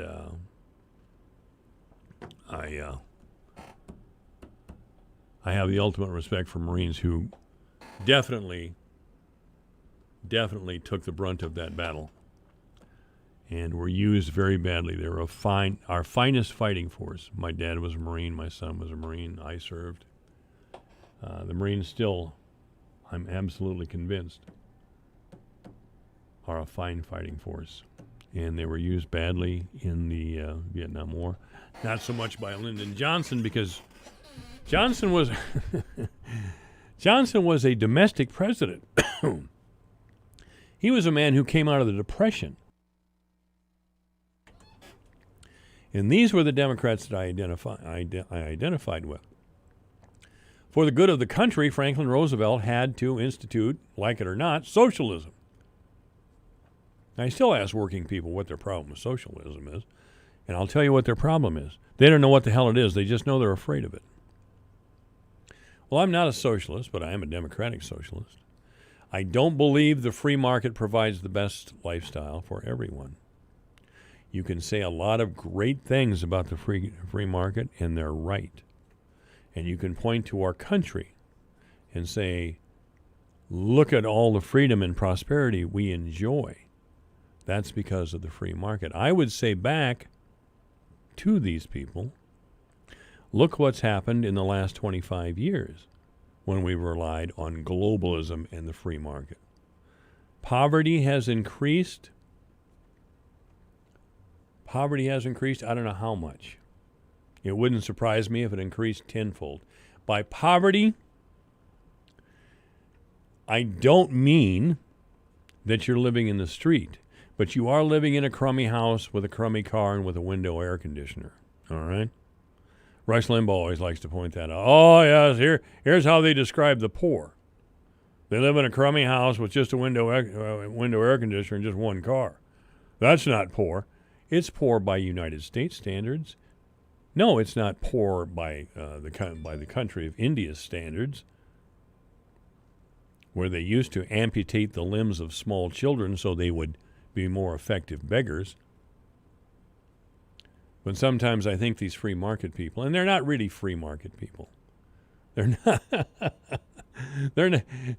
You think Walmart is a free market? They're people of the free market? Probably not. There's a great paper out by ISU economics professor Ken Stone, written way back in the 80s about Walmart then. They killed Main Streets all over the country. They killed Main Streets. And today, do you think they treat their people well? Do they pay their people well? Do they pay their people in the standards of the 1970s at all? Do you think? Because I'm here to tell you that they don't. And I'm just using Walmart as an example. There's Target, and we used to have neighborhood grocery stores, but we don't anymore because the big stores crushed them. And now here's Amazon, seems to be sucking up everything, every business in our communities. I don't think globalism and free market capitalism are the best. Now, if I get Dean Stansel, Dr. Dean Stansel, an economist with Southern Methodist University, he'll start telling me that the Walmart example is a great example. But that's why I could never be a libertarian. The libertarians think the markets solve all our problems. All we need is a free market. Well, the free market has gotten to be anti-competitive. The beauty of the free market, that Dr. Stansel points out all the time, is competition. Competition makes us stronger. Competition makes us stronger. Maybe it does. It's said that we've won a couple of wars because we were honed by capitalism and by the dog-eat-dog part of capitalism. In such countries as Germany, for example, had to be told what to do. Their soldiers had to be told what to do all the time. Well, maybe so. But I don't see the competition that we used to brag about. I don't see the number of grocery stores, shoe stores, any of those things. So I'd have to say, no, I'm not a free market capitalist. And by the way, though race is certainly a huge factor, though slavery damaged black people, certainly, I don't feel personally responsible for their plight. I'm interested in helping if I can in some way, but apologizing, I'm done with that. I still believe that apologizing for something you didn't do is a sign of cowardice and weakness.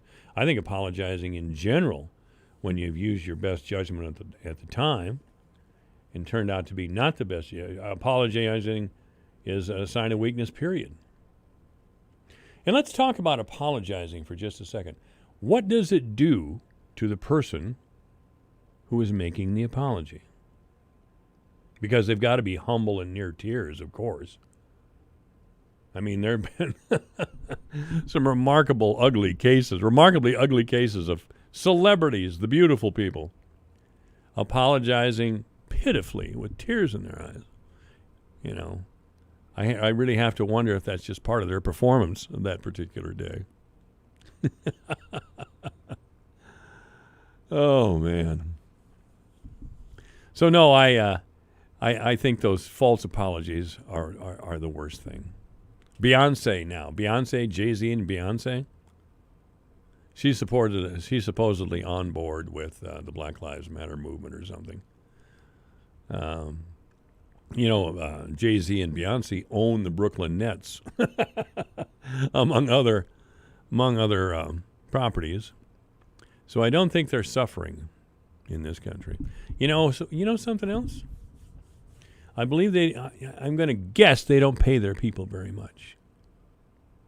The people that work for them, I bet they don't pay them very much. The people that do the simple tasks, hell no. So that's, more virtue signaling. I guess if there's one thing I would be getting rid of in the world today, it's virtue signaling. Michael Devine, the Doctor of Truth. Does anyone have anything they'd like to confess? That AM 1400 KVFD. This is AM 1400 KVFD. It's 428. News is coming up. Now at Menards, save big money on your next project with 11% off everything. Smart Coat from Zinsser is an advanced paint and primer in one. It gives ultra-smooth coverage, superior adhesion, and exceptional washability. Get 11% off everything now at Menards. Good through July 4th. Savings are a mail-in rebate. Some exclusions apply. See store for details. Save big money at Menards. Your news, your town, your station. KVFD News when it breaks. From the Jerry Sheeter Newsroom, I'm Rob Jones. An update from Webster County Public Health on Monday morning says that the Iowa Department of Public Health has now classified an individual between the ages of 61 and 80 that has passed away as a Webster County COVID-19 related death. The state's website on Monday morning did reflect Webster County now with 2 COVID-related deaths. No further information on the individual that passed away was made available by public health officials. A member of the St. Edmund baseball team has tested positive for COVID-19. Reports surfaced over the weekend of the positive case and were confirmed on Saturday night by officials in the St. Edmund Athletic Department. The Gales baseball team will miss the rest of the regular season as a result of the positive test. However, their postseason fate has not yet been determined. They could return to play for the playoffs. That announcement will be made in the coming weeks as we get closer to the playoffs. A member of the Manson Northwest Webster baseball team has also tested positive for COVID-19. As a result, team personnel will go on quarantine while Manson Northwest Webster will miss the rest of the regular season. The quarantine will be over on July 10th, which means there is a chance they could play in the postseason, and they do plan to do so if cleared.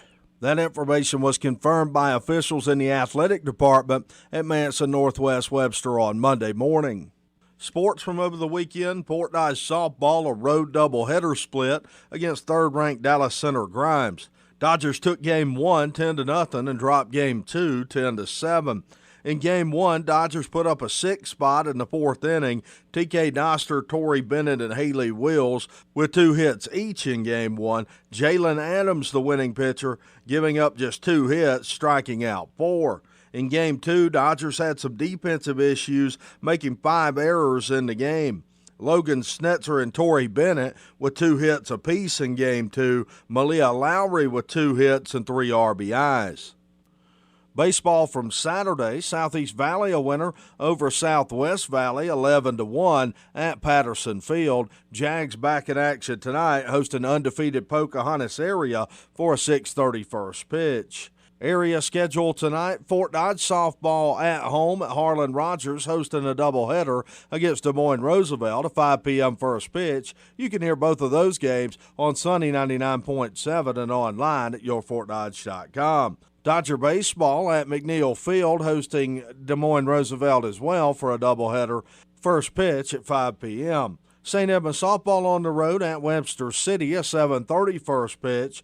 Southeast Valley softball hosting Pocahontas area at 7 p.m. Southeast Valley looking for the season sweep against Pocahontas area tonight.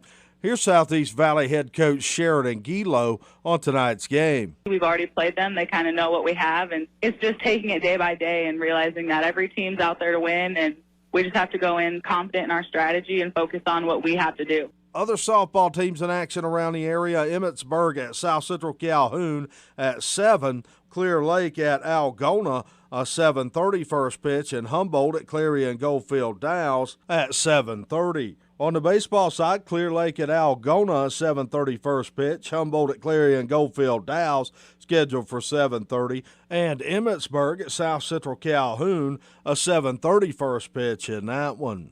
That's your Alpha Media News Update from the Jerry Sheeter Newsroom. I'm Rob Jones. This is AM 1400, KVFD, the voice for Dodge, 432. First of all, in the weather, it's 82 degrees. We may get to 84 today.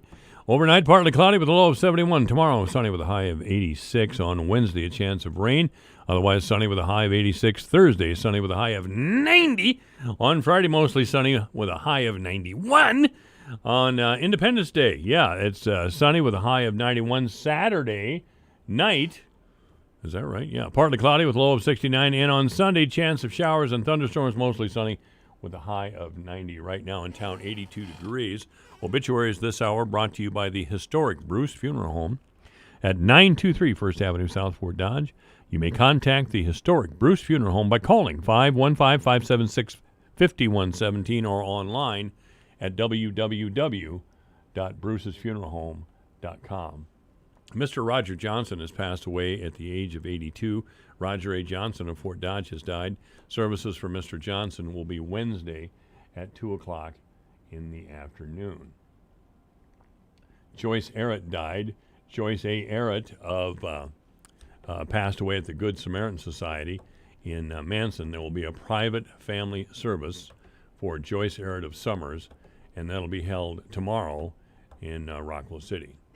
Obituaries this hour brought to you by the historic Bruce Funeral Home at 923 First Avenue South here in Fort Dodge. You may contact the historic Bruce Funeral Home by calling 515-576-5117 or online at www.brucesfuneralhome.com. This is AM 1400, KVFD, the voice of Fort Dodge.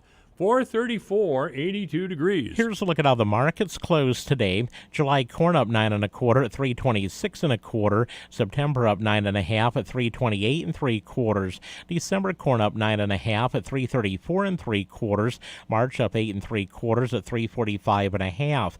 July soybeans closed up 1 1/2 at 866 1/2.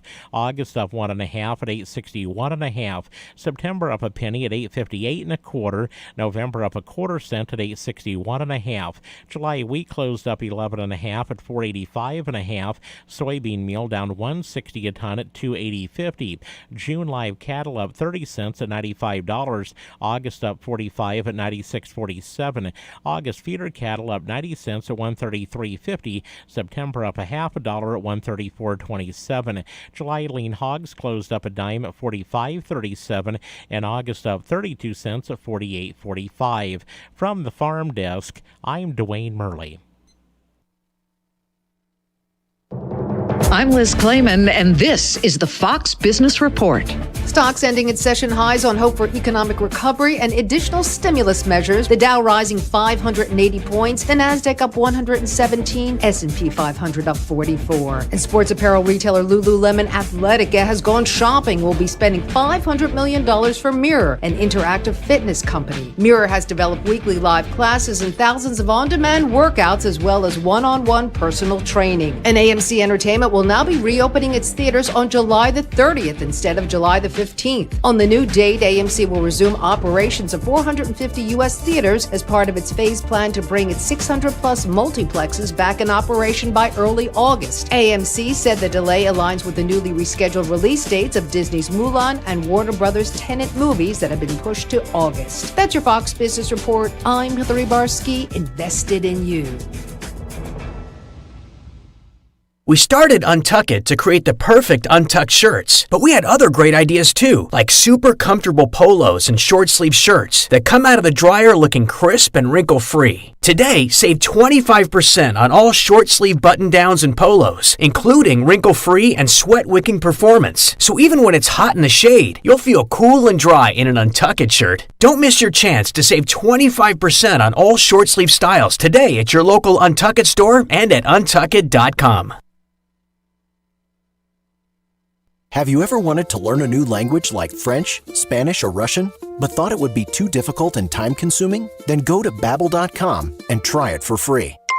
Babbel works because it's built around real life. It teaches you everyday practical conversations that you will actually use. In 15 minutes a day, you'll be on your way to speaking a new language in just a few weeks. Babbel uses a modern conversation-based technique that makes language engaging, fun, and memorable. It starts by teaching you words and phrases. Then, sentences gradually get more complex. Soon, you're practicing short conversations about real-life topics. Babbel is created by language experts who use the spaced repetition method to help you learn quickly and remember what you learned. With Babbel, you can speak a new language.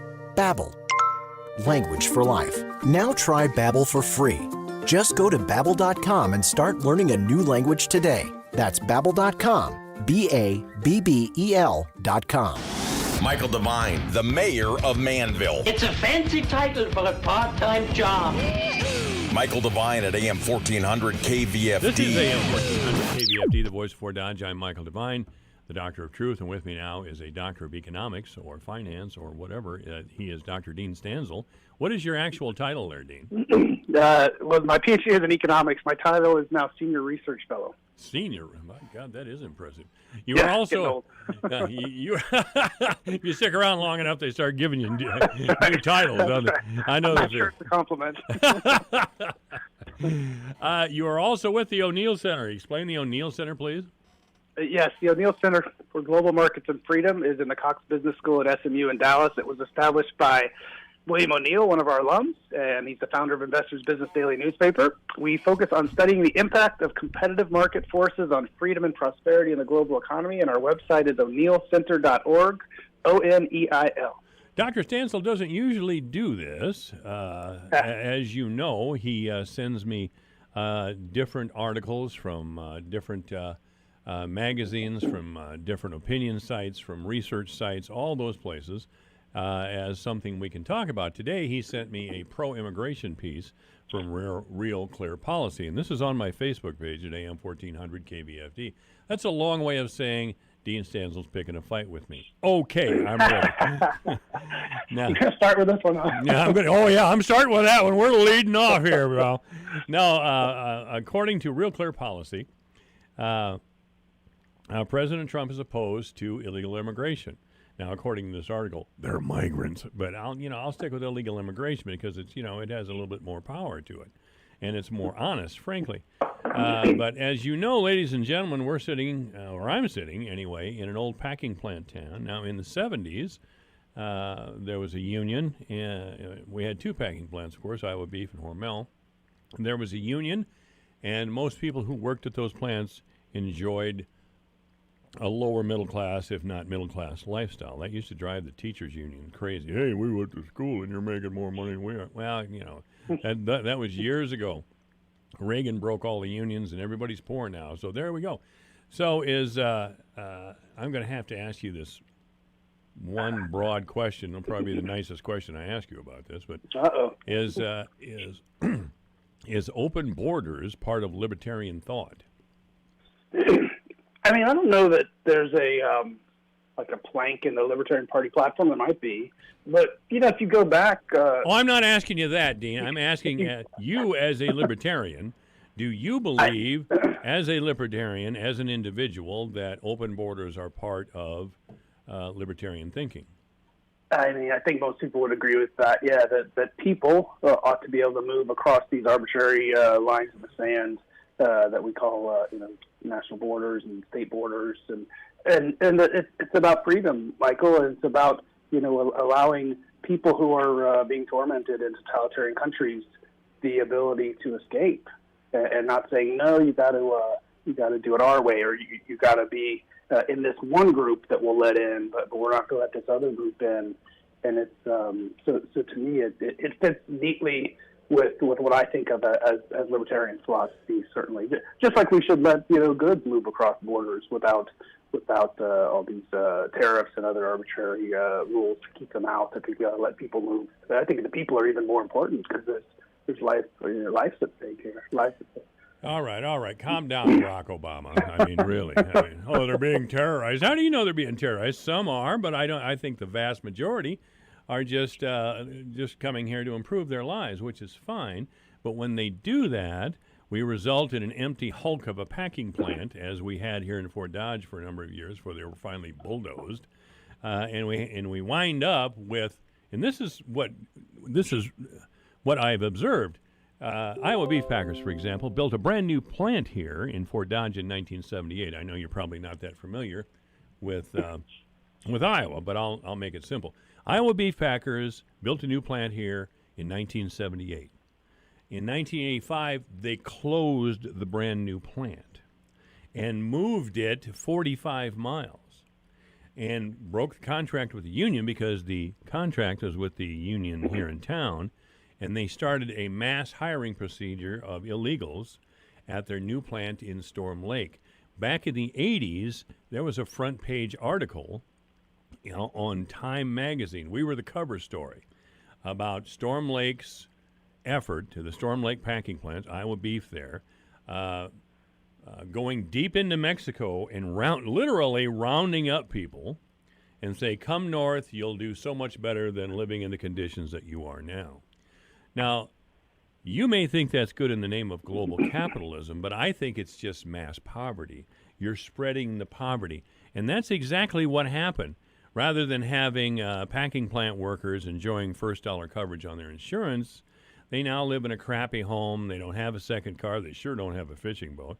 They don't have any of the things that they used to. And by the way, the Hispanic workers, primarily Hispanic workers, they're not living high in the hog. They might be living better than in a cardboard shack in central Mexico, but really they're not living that much better. That's the result of open borders. And let me finish here. I'm going to Sure. Go ahead. I'm going to chew you out here a little bit. This article's the piece here that we're addressing, again, that's Real Clear Policy, tells us that it's much better to hire immigrants for just what Dr. Stanzel said, because they're mobile. They can move anywhere pretty shortly. That's true, but is that the sort of society we want? Masses of people moving from place to place to place? Don't we want a stable society where people can invest and understand the rewards of capitalism, like buying a home, paying for a home,